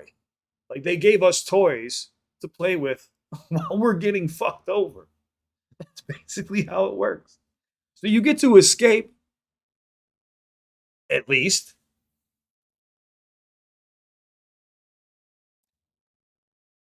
Oh, I like that. I never meant to give you mushrooms, girl.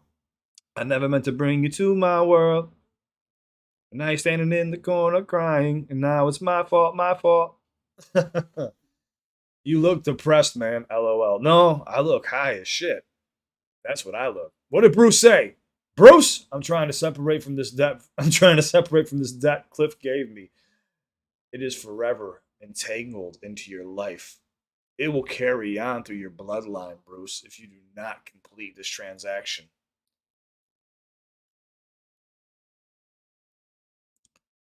Cat, take note. I want everybody in this room right now. You see Bruce W., who's got that little wrench? He's one of my moderators. He owes me $8 billion. I'm putting a contract out. If Bruce ever bows out of this, you go after his bloodline and you make sure he pays the AOD debt. He has accumulated this debt. We must make sure he pays. Army of Darkness turn up exactly. AOD is out in full effect.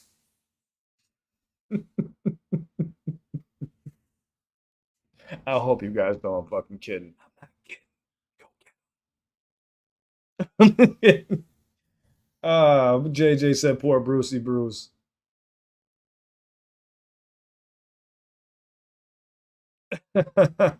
The Leon is over here reciting Eminem words. Eminem said Eminem words. He says, I have genital warts and it burns when I pee. Don't you want to grow up to be just like me? Um,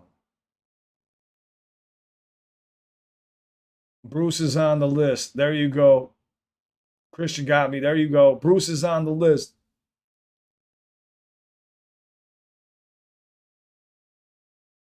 That was a good movie. What movie was that? What are we talking about? Oh, prediction. All right. So eight has a prediction. Prediction. Slim's fate will be left in mystery. Like, is he or isn't he dead? Slim Shady is Eminem's devil side. And greatest trick the devil ever pulled was convincing the world he didn't exist. Okay, Aid. Okay, Aid, you spitting some game right now. I like that prediction.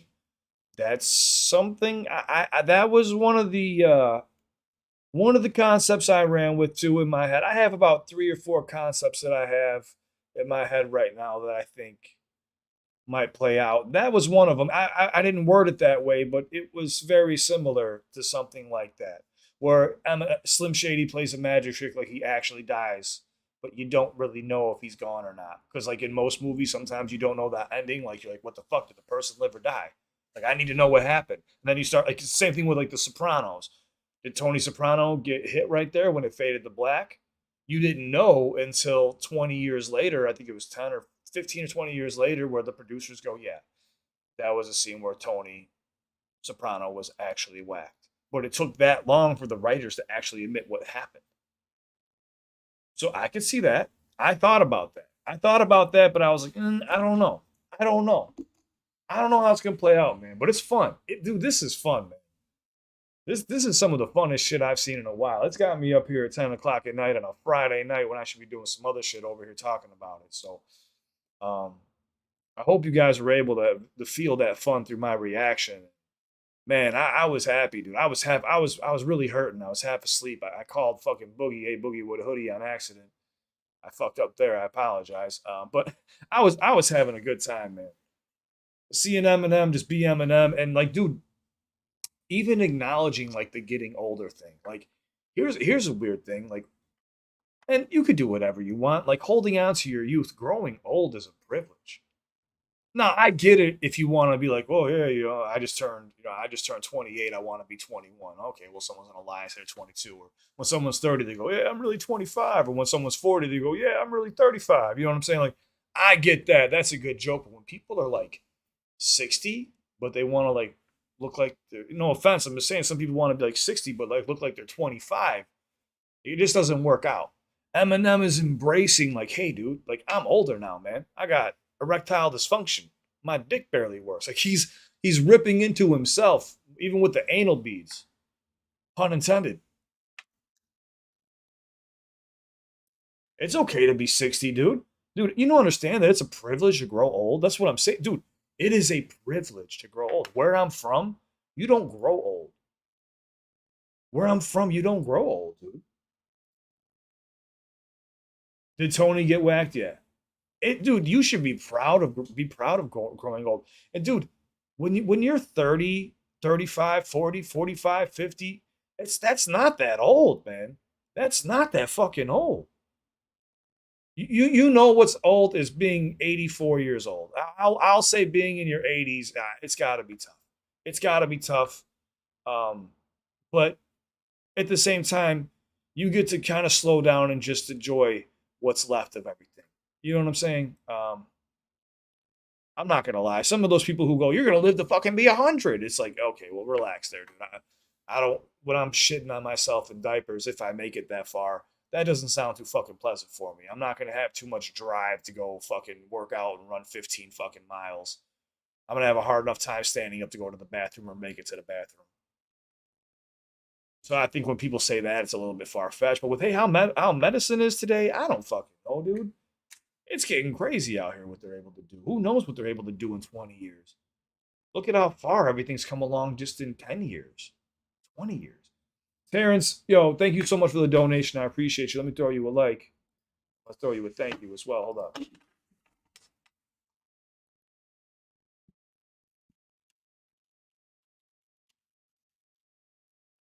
Uh, what's up, Cliff? Love the reaction. Have you reacted to If I Get Locked Up before? If not, would love to see you do that. Much love. I don't think I have. The best way to find out is if you type in on the YouTube search bar.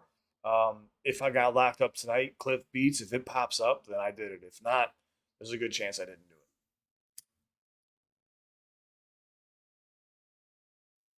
Lowell said, "Hi, Cliff. I'm writing from Switzerland. I saw Eminem in Milan, Italy. 1 million people were at the concert. It was insane." That's what I'm saying. Like, if Eminem wanted to host a concert by himself, if he had an open airfield, he would bring in millions of people. If people knew that he was having like that one reaction I did where it was like Metallica and all these bands, they were in Moscow and there was I think 6.3 million people in the crowd. Eminem could easily make that happen. I might even fucking go to that myself. That would be insane. I'm not trying to die with that many people around me, so I'd have to figure out exactly where I'd be. Probably somewhere far back with some fucking binoculars. I don't know. That's a tough one, man. You got to be a people person, a people person to be around one point whatever 1.6 million people. Bruce Wayne said I typed in Cliff Beats and weird stuff popped up. Then I realized I was on Only Hats. Oh, we got jokes now.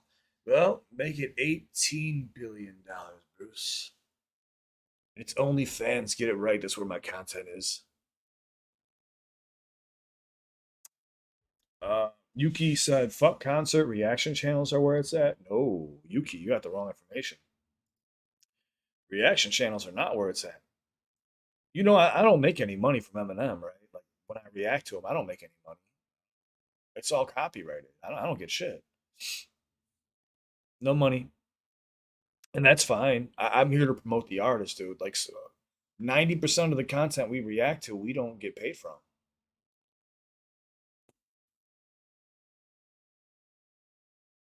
I'll pay you tomorrow. Thankfully, every day has a tomorrow. See, now you're just using AI to come up with decent jokes. I respect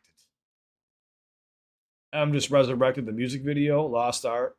No, actually, there's been some pretty dope ass music videos that released so far this year, but Eminem, I think, definitely set the bar for this year. He definitely set the bar. It's going to be tough to top this. And this is just his first single, man. I want to see if the numbers have changed at all since we last looked. Last look, we had 12 million views. It's got 13 million views right now. I'm sure it's more than that, but yeah, man, it's crazy. It definitely is crazy. Oh, not M related, but heads up if you're interested, Jesse Reyes dropped a song with Big Sean today. Yeah, I mean, I'm a fan of Big Sean and Jesse Reyes, so I'll check it out. I mean, I'm not done. I'm not like, even though I'm gonna let the Eminem stuff breathe a little bit, I'm not done reacting to other things by any means. I just need a couple days to catch up on my life. I'll probably return on Monday. Monday, I'll come back. You're gonna see me upload. Over the weekend, I'm gonna upload to my beatbox channel and probably some shorts on my gaming channel. I might even upload a few videos to Patreon. But as for YouTube, I'm gonna let the Eminem video breathe a little bit, let it get the views I think it deserves to get. Because again, I'm a huge fan of them. I usually do that on Fridays anyway. I call it once a big video hits or a video hits, and I want to leave it at that. And then Monday I pick things back up. I would typically game tomorrow night or tonight, and then Sunday. But Sunday, one of my gaming partners, Vikes, is in Milwaukee, so I probably won't be on here, or maybe I'll hop on here with Kat or something, and we'll hang out. We'll figure it out. David, David said another donation for the bat cause. No, dude, why, man, Bruce? You've had people paying off part of this debt for decades. We've been on this platform for decades. Everyone's trying to pay off Bruce's debt. No, it's not acceptable. No, no, no, no. Austin Little Muse said, "Yo, what's up? I got okay. I gotta go. Peace out, everyone. I'll check back in about an hour or two if Cliff's still alive after I put my daughter to bed. I doubt that I'll still be on. I'm probably gonna answer a few more questions and say what's up. Then I'm gonna get bouncing out of here. I honestly wanted to see what your guys' thoughts were on the album. I think we're kind of all on the same page. Well, for the people that actually are in here, I haven't seen any real hate.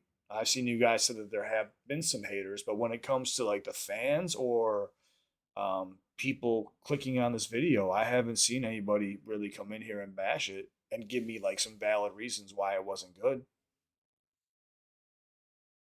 I haven't heard one person come in here and say like, "Hey," like the only thing I heard was somebody said that Stevie Knight didn't enjoy the beat. I get it. I get it takes a second. Eminem's music can take a second if you're not used to that. Um, and then the other one was you guys said Screw kind of picked it apart.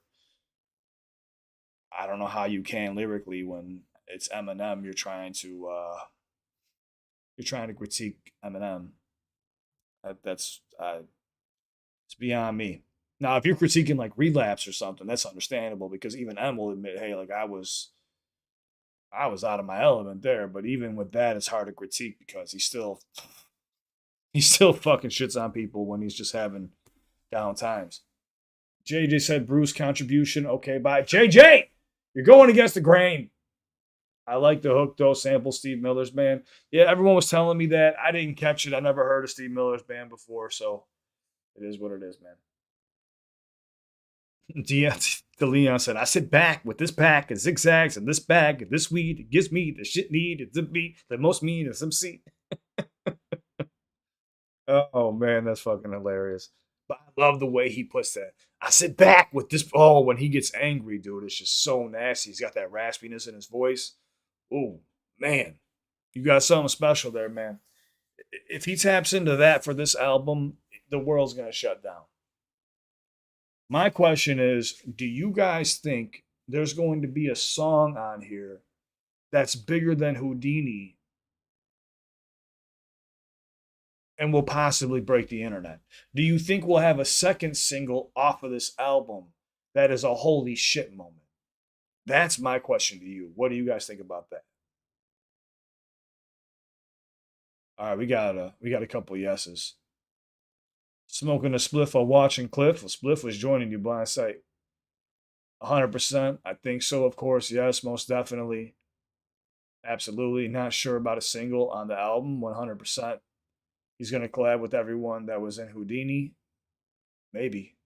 Most definitely. I'm in 50 Cent. I've created a monster because nobody wants to see Marshall Moon, Shady M chopped liver. Yeah. I think last night was just a teaser. I agree. Okay. So it seems like we're kind of all in agreement that there's going to be at least one more song that really stands out where he's probably just bucking shots and just gives you that shock value of, oh shit. Like what I would like to hear, me selfishly, I would like to hear, and I know this is from the Marshall Mathers LP. Again, the Marshall Mathers LP was very fucking dark, dude. Go back and listen to that. That wasn't Shady. That was Marshall Mathers. Slim Shady was a Slim Shady LP where you had Brain Damage, Drug Ballad. That Slim Shady, people get his characters confused. The Eminem show was Eminem. So you had Slim Shady, Marshall Mathers, and then Eminem. That showed you each persona that he had. Well, you wanted Shady, you got him. I think people got confused and didn't realize Marshall Mathers is the one that is evil and I think Marshall Mathers is the most evil and diabolical part about him. Not Slim Shady, dude. Marshall Mathers is the most diabolical one that has that chip on his shoulder. People forget that, dude. That's why it's called the Marshall Mathers LP. Go listen to Marshall Mathers LP. Go listen to the Slim Shady LP. Listen to the Eminem show. Eminem is the person who's at the circus, there to perform for you, dance monkey dance, right? That's this is his thing. Marshall Mathers is the dude who's got a fucking chip on his shoulder and is human and sick of people's fucking bullshit calling out shit that he sees. And he's getting played, he's got problems with his, whatever's going on in his life.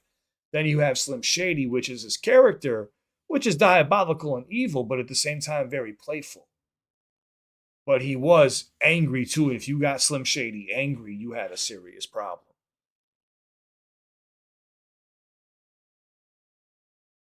Slim Shady wants to do things that are clearly exaggerated.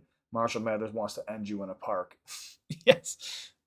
He just wants to end you in general. Marshall Mathers, man. That Marshall Mathers LP was so fucking dark, dude. That's my favorite album of all time. That's one of my favorite albums of all time. There's two albums that I put pretty close to next to each other, and Marshall Mathers LP is one of them. There is a J. Cole feature. Oh, has a track list dropped? Do I think Eminem will write a song with Drake? I have no idea, to be honest with you. There's a track list that dropped. Are you sure about that, Red? Don't be throwing out fake features out here. That's what I thought. I think M said after Revival, he's done with features. He's not not features. He's done with track lists. He's not going to do track lists anymore. He said after people got a chance to see what was coming down the tailpipe, they instantly had an assumption and were like, "Oh, this is going to be trash." So he was like, "No, I'm not doing that shit no more." No, I don't. I don't want the track list. I don't want the track list either. You know what I would like? I would like a. I would just like maybe one more video while the album drops, and then just call it. You're done. Maybe come back in like 6 months and do a video to another video, or do a video to another song, and you're good to go. How many music videos did he have from? Did he have from music to be murdered by? He had Darkness, right? He had Darkness. He had Nat, but that was from side B, was it not? And what else did he have? And also Higher. Godzilla. So you had four: Godzilla, Higher, Nat, and the other one I said in the beginning, Darkness. So you had four. No, we're talking about from the music to be murdered by side A and side B. You had four videos from two albums. So you usually get two videos per album, I think. Oh, Tone Diff was a lyrical video. I mean, with M actually in it. Well, it wasn't a lyrical video. I'm sorry. It was a cartoon video. I meant like with M actually in it. They can make all types of fucking lyrical videos and stuff like that. I do expect a lot of that to drop. Um, that would make sense. Zeus did not get a video, no.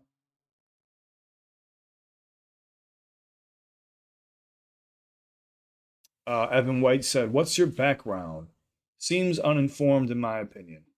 Evan White, would you care to elaborate? What do you mean? Uninformed in what way? What's going on, boss? We're just having a slight discussion on the new album and what to expect.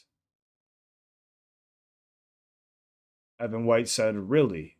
Yes, really. I am asking you a question. What's going on, boss? Renegade, Mr. Background popping out to show some love. How you doing, my guy? What's up, Renegade? How you doing, my friend? Thank you for the love. I appreciate you. Did the Killer remix with Jack Harlow have a video from side B? Maybe I'm wrong. I think it had a. Did it have a lyrical video? I don't remember. Okay, Chubb said I want to see the weekend on the album.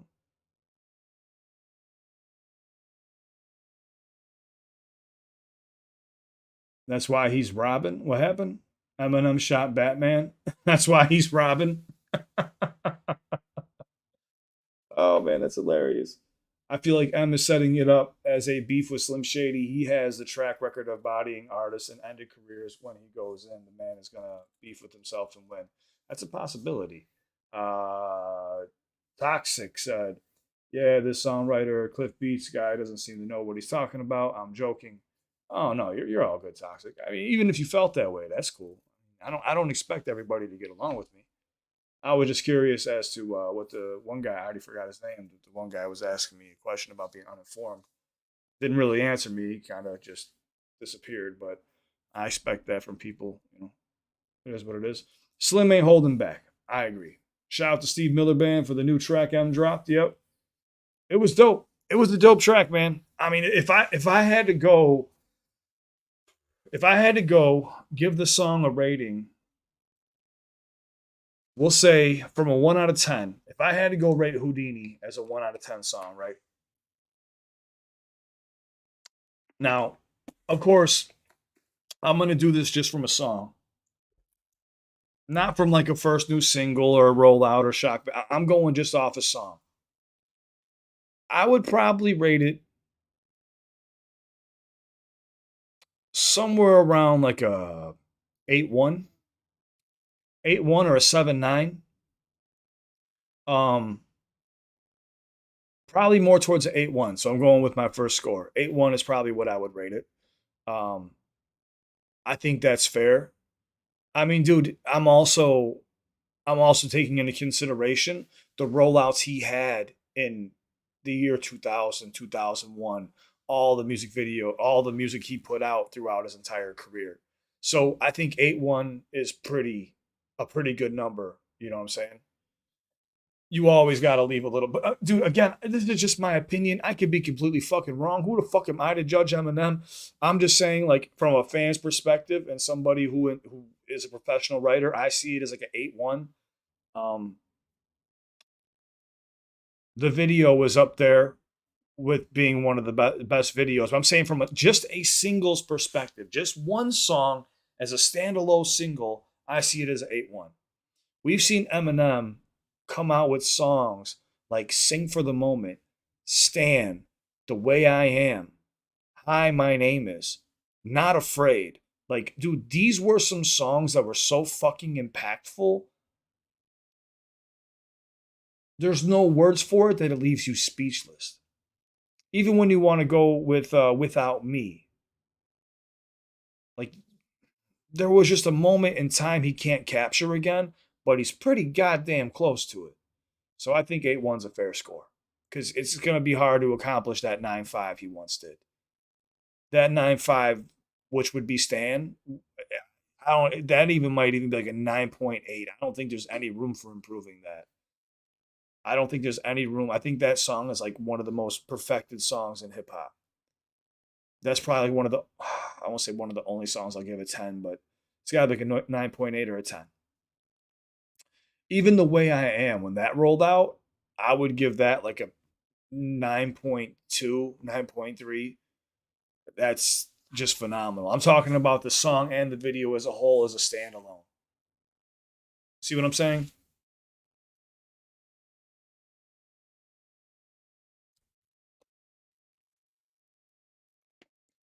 But that means that I put other artists obviously at like fucking threes, fours, fives, six, sevens, and some rarely at eights. Toy Soldiers was an oh. Now I'm talking about songs with videos typically. Now if we're talking about just regular singles, I was talking about songs with videos for the most part. Like for example, "Love the Way You Lie." You want to talk about one of the biggest hip hop songs of all time? Well, there you have it. "Love the Way You Lie." Song was fucking huge, dude. Even to this day, when you hear it turned on somewhere, everyone starts singing the lyrics. Everyone.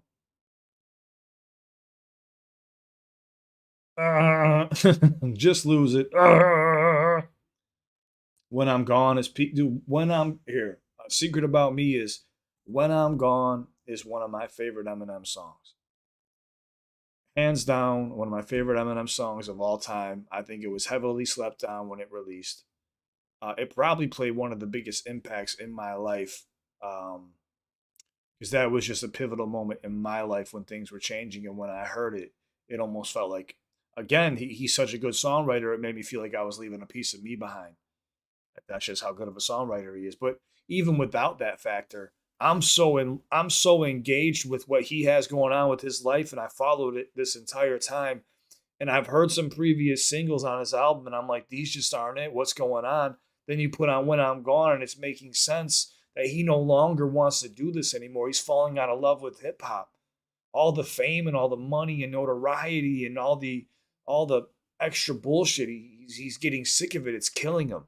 So he decides, instead of it killing me, I'm killing off a character. We would put a gun to my head, scream, "Die shady," and pop it. The sky darkens, the light flashes, the plane that I was supposed to be on crashes and burns to ashes. Like the way he set that up. Oh, but the best part was that transition when he goes up. I look up, and he's just basically talking to the walls. They're saying you got one more chance to the right, and that's tonight. So go out there and show them for you love them for it's too late. And just as I go to walk out the bedroom door, you turn to a stage, spotlight is on, and I'm singing. And it's just like holy shit. And then the next line that goes into that verse was I forget how he starts it off. He's like, the curtain closes, they're throwing roses at my feet. I take a bow and thank you all for coming out. I'm screaming out loud. I take one last look at the crowd, and it's just like, dude, what the fuck? Like when he says the curtain closes, they're throwing roses at my feet. The way he perfectly slows that down, he goes, the curtain closes, they're throwing roses at my feet. I take a bow and thank you all for coming out. Like the way he delivers that, like with so much pain, dude.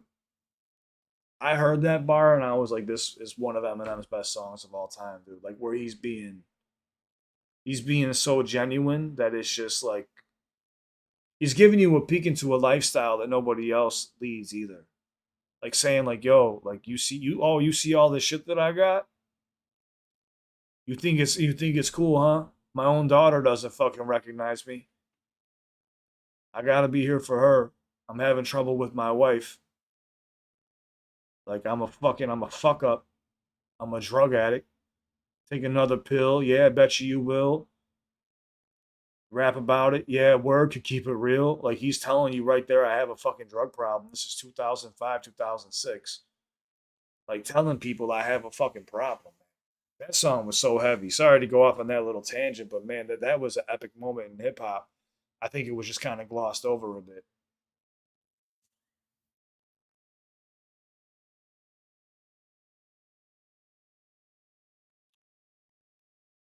Rad said, "You high as fuck, G." I mean, yeah, a little bit. I'm all right.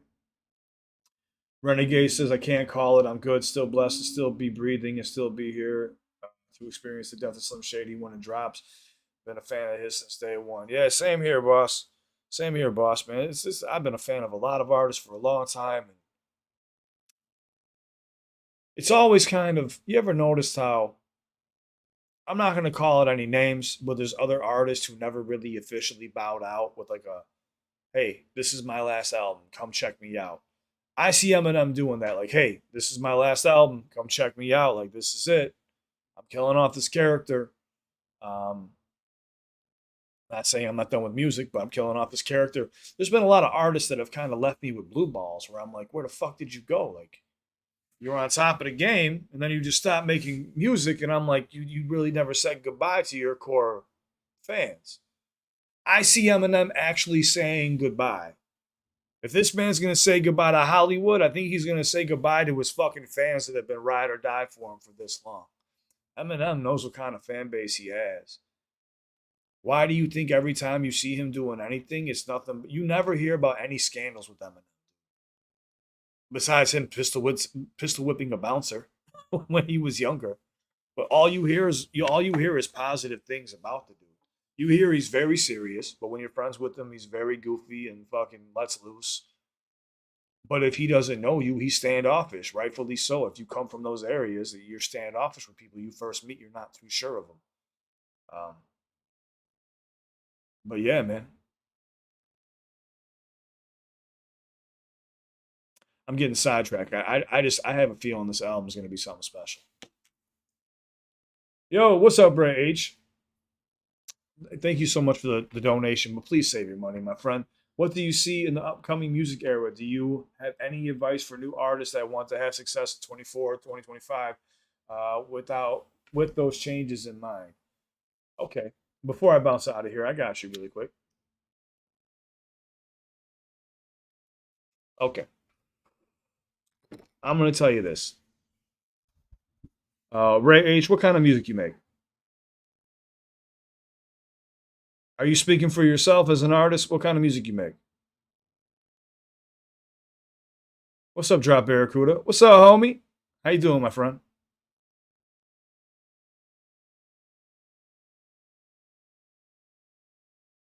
I was like, Yuki, I G me. I G me. No, Jessica, it was nothing. You didn't see anything. Risk my channel for what? What are you talking about? It's tobacco. What are you talking about?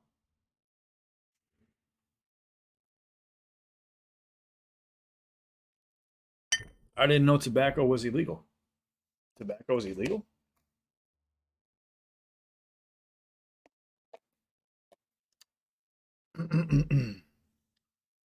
Would it make sense to be different in a good way by dropping the whole album? Would it make sense to be different in a good way by dropping the whole album as singles throughout the year? Me personally, I'm not a fan of dropping singles throughout the year. I think it's the same thing with TV shows. I think if you have a whole season or a whole album, you should drop it right then and there. Listen, man, the world, we consume things at a faster rate than we ever have. You might as well let the people consume, because when they do, they're going to overindulge right off the bat. And then it'll die out, right? But it'll come back again where like it resurfaces and people want to listen to that album again. That's kind of how this works. When you release one single at a time over the year, say your songs got 12 singles and you drop 12 of them every month, they're going to do well, but the anticipation and build between each month, it's not going to be enough for like a full album where you could drop a full album, take off a year or two, and then surprisingly start dropping hints like, "Hey, I'm gonna drop something." People go, "Whoa, whoa, whoa! This person's getting ready to drop something," and you repeat the cycle. Like Eminem found a really crazy way to keep people hyped up. Like Eminem, you understand? Like Eminem learned the internet and then mastered it. Like that's what he does. Remember when he couldn't even fucking take a selfie? He was fucking doing weird shit. And then he took the time to learn the internet. And now he knows how to do actual rollouts and have some of the best marketing. Not saying he might not have a team, but he's doing some of the best fucking marketing. I know he's a creative though and has a lot of, like, when you see the anal beads and all these funny jokes and shit, that's Eminem, dude. Eminem is coming up with a lot of these crazy concepts. That's what he does. He probably goes, "Hey, I have this idea of this, that, this, and that. This is how I want this to look."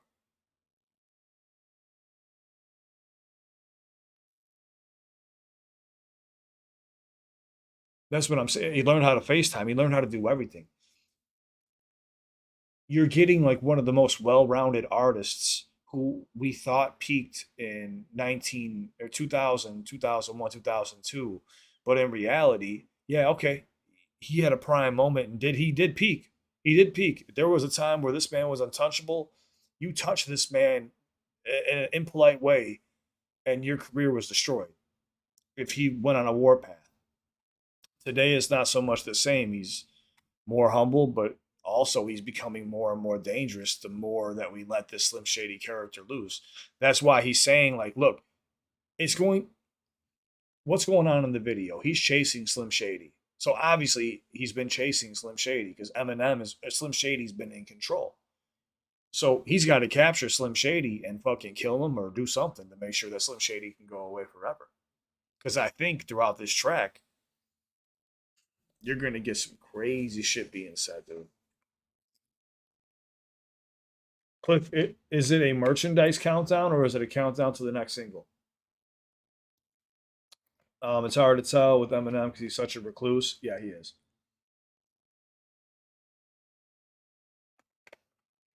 I don't know. I didn't see any countdown.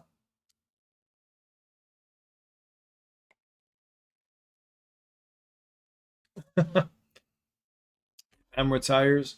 I want him to start his own reaction channel so bad. Yep, that's when every other reaction channel loses their channel.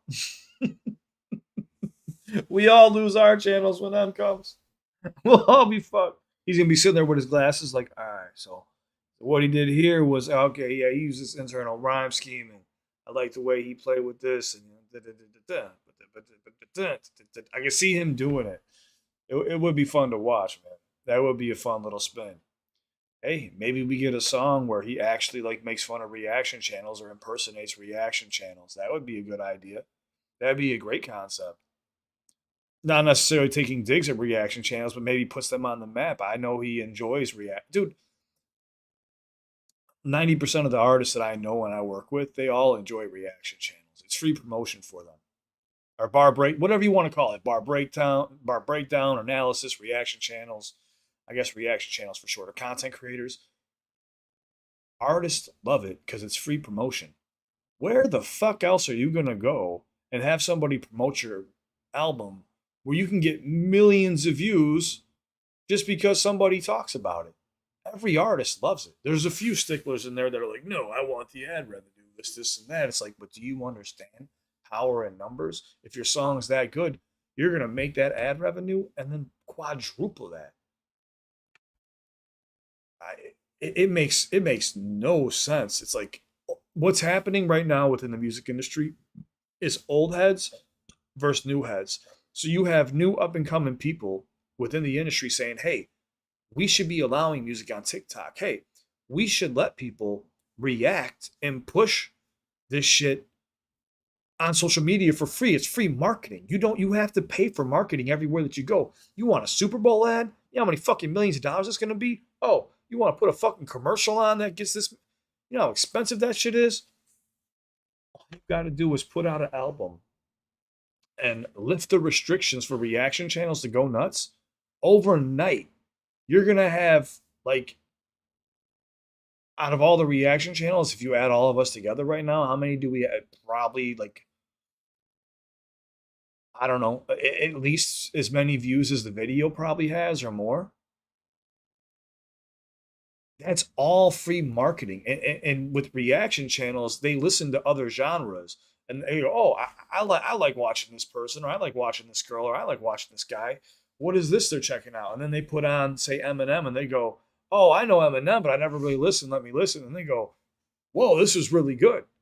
Like I need to check out more of this artist. Like you only gain more fans. You literally lose nothing. You have everything to gain and you lose nothing. So what's happening is new heads are fighting with old heads. New heads are saying we need to loosen these restrictions, fair use for TikTok, YouTube, Rumble, and the old heads are saying no, copyright infringement, laws, losing revenue, and they're like, no, you're not catching on. You're gonna make way more money if you just let these people talk about this content. Yeah, they might make a couple $100, but you're going to make a couple 100 million. And some old heads are still locked into that. It's the same thing with like weed. Like some people still think weed should be criminalized, and it's like, dude, it's a fucking plant. It's when the new age takes over. Well, it won't be new age by that time, but when that generation gets in, you're gonna be able to see people actually react, probably get compensated, live somewhat comfortably, and maybe be able to do it full time and not have to like push merchandise or make music and have side hustles and shit like that.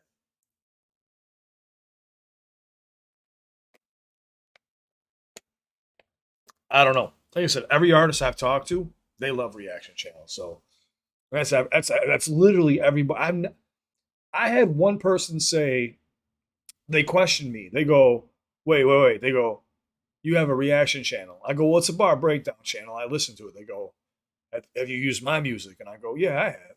I go, but I'm not compensated. He was like, you're not compensated. And I was like, no, like it's just, he's like, well, he's like, you have permission, like if you wanted to. I'm like, yeah, I know I have permission, but I don't want it. And he's like, well, if you want it, you can have it.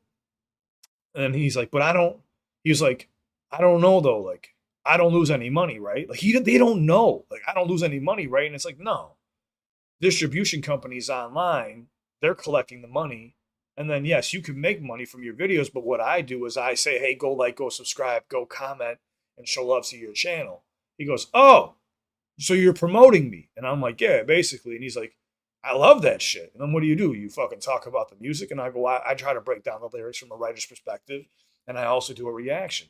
And he was like, yeah, that fucking sounds amazing. He's like, how many people are on that community? Like some people know about it, some people don't. And I'm like, millions of people. And he's like, fucking millions of people get to see my content for free. Yeah, fucking run it, dude. Then they go and they talk to distribution, they talk to the labels like, hey, let people fucking do this shit freely. And they go, oh, okay, we'll do that for you. But then when the artist walks away, they don't do it. And then the artist hears about it again and they're like, what the fuck? But they have so much shit going on, they're not going to focus on it. It just happened with Kendrick Lamar. For those who aren't aware, when Kendrick Lamar was battling Drake, it was made public that everybody could react to his content and make money off of it. He was helping out the reaction community because he realized how important it was. He's in touch with what's happening. Um, but then after it was over, what happened? UMG tried to snake their way back in and throw claims on content. When he caught word, because I was about to get a bunch of strikes from those videos, and I was going to get suspended for 15 days. I was like, fuck it, like those videos are important to me. I'm going to keep them. Just I think yesterday, I got an email saying those videos were released after I've already gotten a takedown notice. So Kendrick caught on and was like, no, no, no, no, no, no, no. Don't you fucking strike these channels down, dude. Keep that shit up. I want my fucking shit spinning. I want this shit in rotation. Well, Gator said labels are nasty. They the ones stopping that. They are the ones stopping that, and that's why labels will pretty much be non-existent in the next 20 years.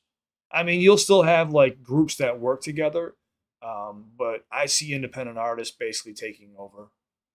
20, 30 years, it'll be independent artists because they can make way more money and set up their own shows if they have a manager. They build a team on social media and then they're set. That's all you need today. How many people really spend time watching TV anymore? You're not. You're streaming something. You're watching streaming services. Where do you get your fucking news and anything you want to catch up on? You grab it on your phone. And what are you doing on your phone? You're probably talking to people. You're probably fucking listening to music or watching videos that you're into. And that's pretty much it. Taking some notes, maybe taking care of a few work issues, documents, fantasy football leagues, dumb shit like that. Yeah, I mean, it's that simple, man. It's inevitable. It's inevitable, and these labels know it. And what do people do before they're about to go under? They try to squeeze every penny they can out of you before they go. That's what they do. All these outlet retail stores that are going under right now. I don't know if you guys are aware. It's kind of being swept under the rug, but a lot of like chains are going under right now. Like by the hundreds are closing. Um, it's not really being spoken about, but before they did, their prices were through the roof, and I was like, man, why are prices so high right now? Well, guess what? Now they're closing up hundreds of locations, and I'm not talking about one company. I'm talking about like 10 different companies.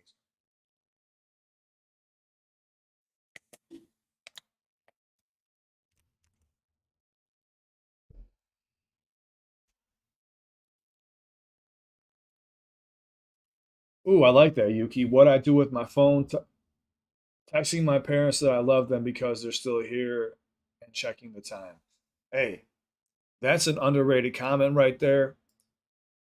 Anybody who still has their parents alive or your grandparents, you're very fucking lovey. You're very lovey. You're very lovely, but no, you're very lucky and cherish it because I still have family members around that I don't necessarily get along with, but I'm recognizing that that's what's more important because we all think we have all this time in the world when we don't. And that's the reality of it. And I hope people take that message and really try to accomplish your goals and be around your loved ones. That's it, man. It's that simple, dude. Even hanging with me, like I love when you guys hang with me, but if it's time to bow out, bow out. It's okay. You don't offend me if you got to go somewhere and take care of shit, dude. I'm just here to hang out and kind of talk shit with you guys. What's up, Steve? What's up, Steve Feet? What's up, Cliff? Huge fan, man. Keep doing what you're doing. I do my best, man. I do my best. I'm just having fun with this. Remember when Blackberries were the thing? Oh, and the sidekick? Yeah, I had the sidekick. Everyone got the Blackberries. I skipped over the Blackberry if I'm not mistaken. But Eminem still uses the Blackberry actually, which is fucking hilarious. Yeah, Harry freestyle for Kendrick long ago. Yeah, he did. That was a dope session too. No Shady Records will still rise up. again, like I said, you'll probably be left like Interscope Records. Interscope Records and UMG basically own everything at this point. They basically own everything at this point. So, um, no, I mean not everything, but that's the route it's going. You got a juggernaut like Eminem releasing content. I don't care how many fucking other artists you have under these other labels. Eminem is a whole different breed. How many albums do you think he would have sold if he dropped an album today? How many physical copies do you think he would sell in one day? With social media, and say you couldn't purchase online, with social media's outreach, how many albums do you think would sell in one day? In one day, how many albums do you think would sell?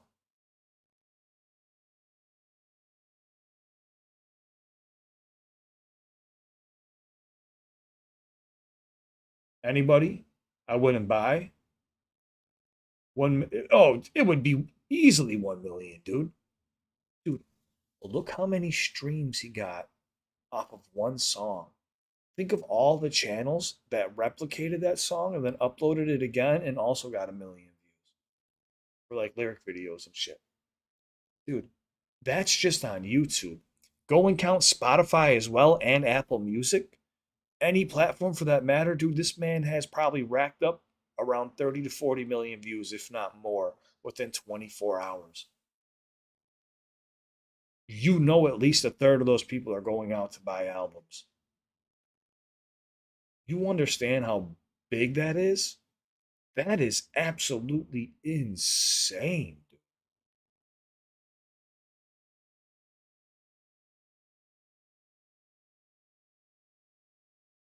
Props to Eminem. We're never going to see this again in our lifetime. We may see it, in other genres. Taylor Swift, I have a lot of respect for. She's an amazing songwriter, but when it comes to hip hop, we're not going to see this again. So just enjoy it while you can, man. And I'm going to enjoy it with you. Um, but yeah, man. Is there anything that you guys might need from me before I bounce out of here? And I'm probably going to try to get some sleep. It is like 11 o'clock at night, but you guys know me. I'd like to come connect with you, see what's going on. I always want your input on projects, and I want to see how you feel about it and shit. It's cool, man. It's cool to connect. I like to connect with you guys. Wait, someone recently tried claiming Ren. People look for artists that won't claim, make a remix, and then claims against with others with remix song ID. Yeah, there's a lot of weird shit going on. But Ren's under the same MCN that I am, so I'm sure they got that resolved. They have like the people I work. We have lawyers and shit that take care of that now. I'm lucky enough to be working with their team, but I do pay a hefty price to have my content watched over. But Ren's fine. They'll get that sorted out. We all there's no like I hate this. Before I go, I'm gonna speak my piece because I don't know where this thing comes in where like people think there's been like this team that's been forged to stop any reaction channels. Like, dude, we're trying to lift people up. I'll do a podcast with anybody. I'll promote any fucking channel that I come across, dude. Like, I want to see everybody do well. I want to see people do better than me. So when you see like me, Dom, AR, BP, and Knox Hill, if you see us all together, it's just that we vibe together. We have a lot of the same ideas, and we so happen to talk. You don't think that we also don't talk to like Stevie and No Life Shack and stuff like that too? It's just everybody likes to move in different ways. What we do is we have a podcast, and then we also try to help other channels, dude. If you ever reach out to me with the channel, you're never going to get a negative message from me. I want to see you surpass everybody. You know what I'm saying? Like, I think people got this weird idea like we created this group and we're supposed to be trying to be the cool kids. Nah, dude. You know how the whole group started? It actually started because YouTube kept hitting me with strikes, and then Knox reached out to me, like, "Yo, like, can I help you?" And then like AR hit me up, like, "Bro, like, what the fuck's going on? Like, I've been watching you for a while, my G. Like, we should do a podcast." And me and Dom have been friends for a long time, and Dom was like, "Yo, like, I'm sorry, what's happening, bro? Like, can I help? Like, how about we put you on my podcast so you can kind of air your grievances and tell people what to do if you want to like give a shout out to another platform or something because my channel was going down.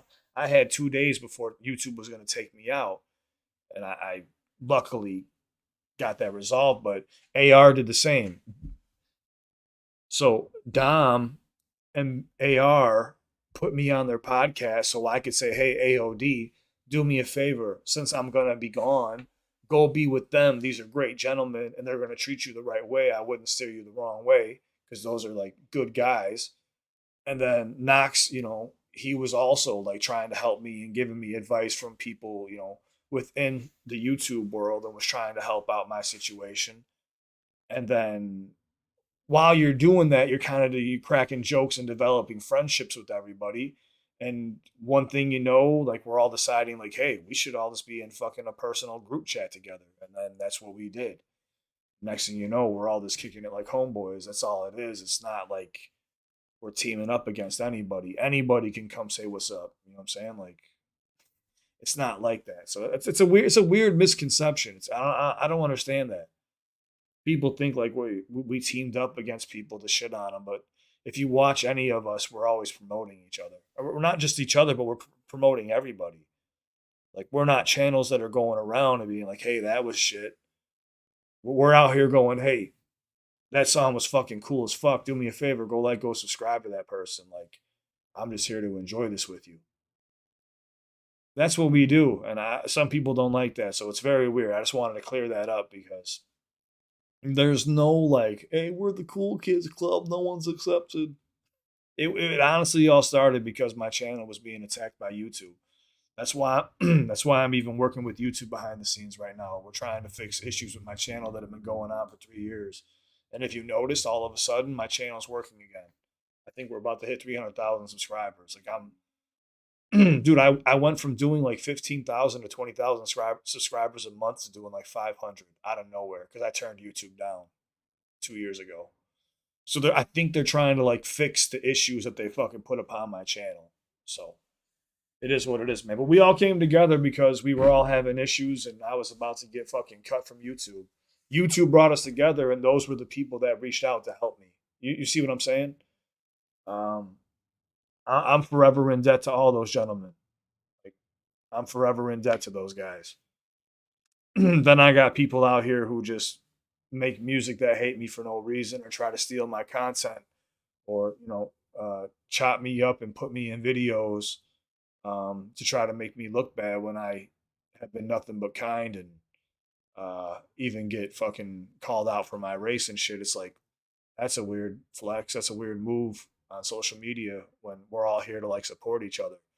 Well, maybe there's some creators out there that are just not nice to other creators and that energy is just negative. People don't want to be around negative energy. It's as simple as that, man.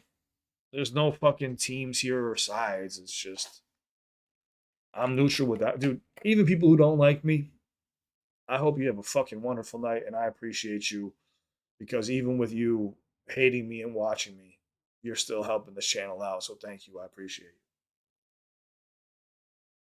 But I appreciate you guys.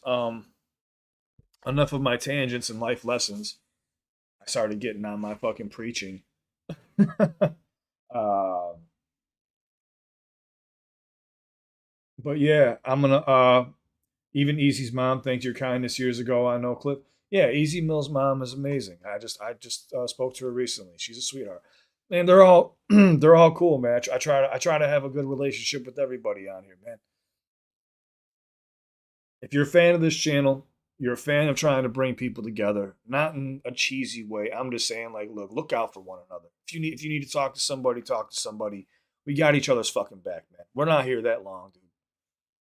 You don't have to be a part of it. I'm just saying, it's always a I don't want to say a safety net, but a fucking shoulder to lean on when you're just going through some tough shit. And we all go through tough shit.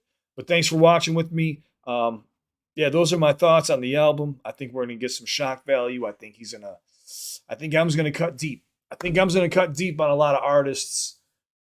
I want to listen to one more single before I give my final verdict on how I think it's gonna play out because I see like 3 or 4 different scenarios in my head, but M is such a genius. He'll probably pick the one that's not even in my mind. So, but yeah, I love you guys. I'm out of here. Cliff, when is your podcast coming back? I would love to bring it back, man. I kind of got a little bit I kind of got a little bit salty after we flooded. Well, one of my fucking interns flooded my studio, and we had to move.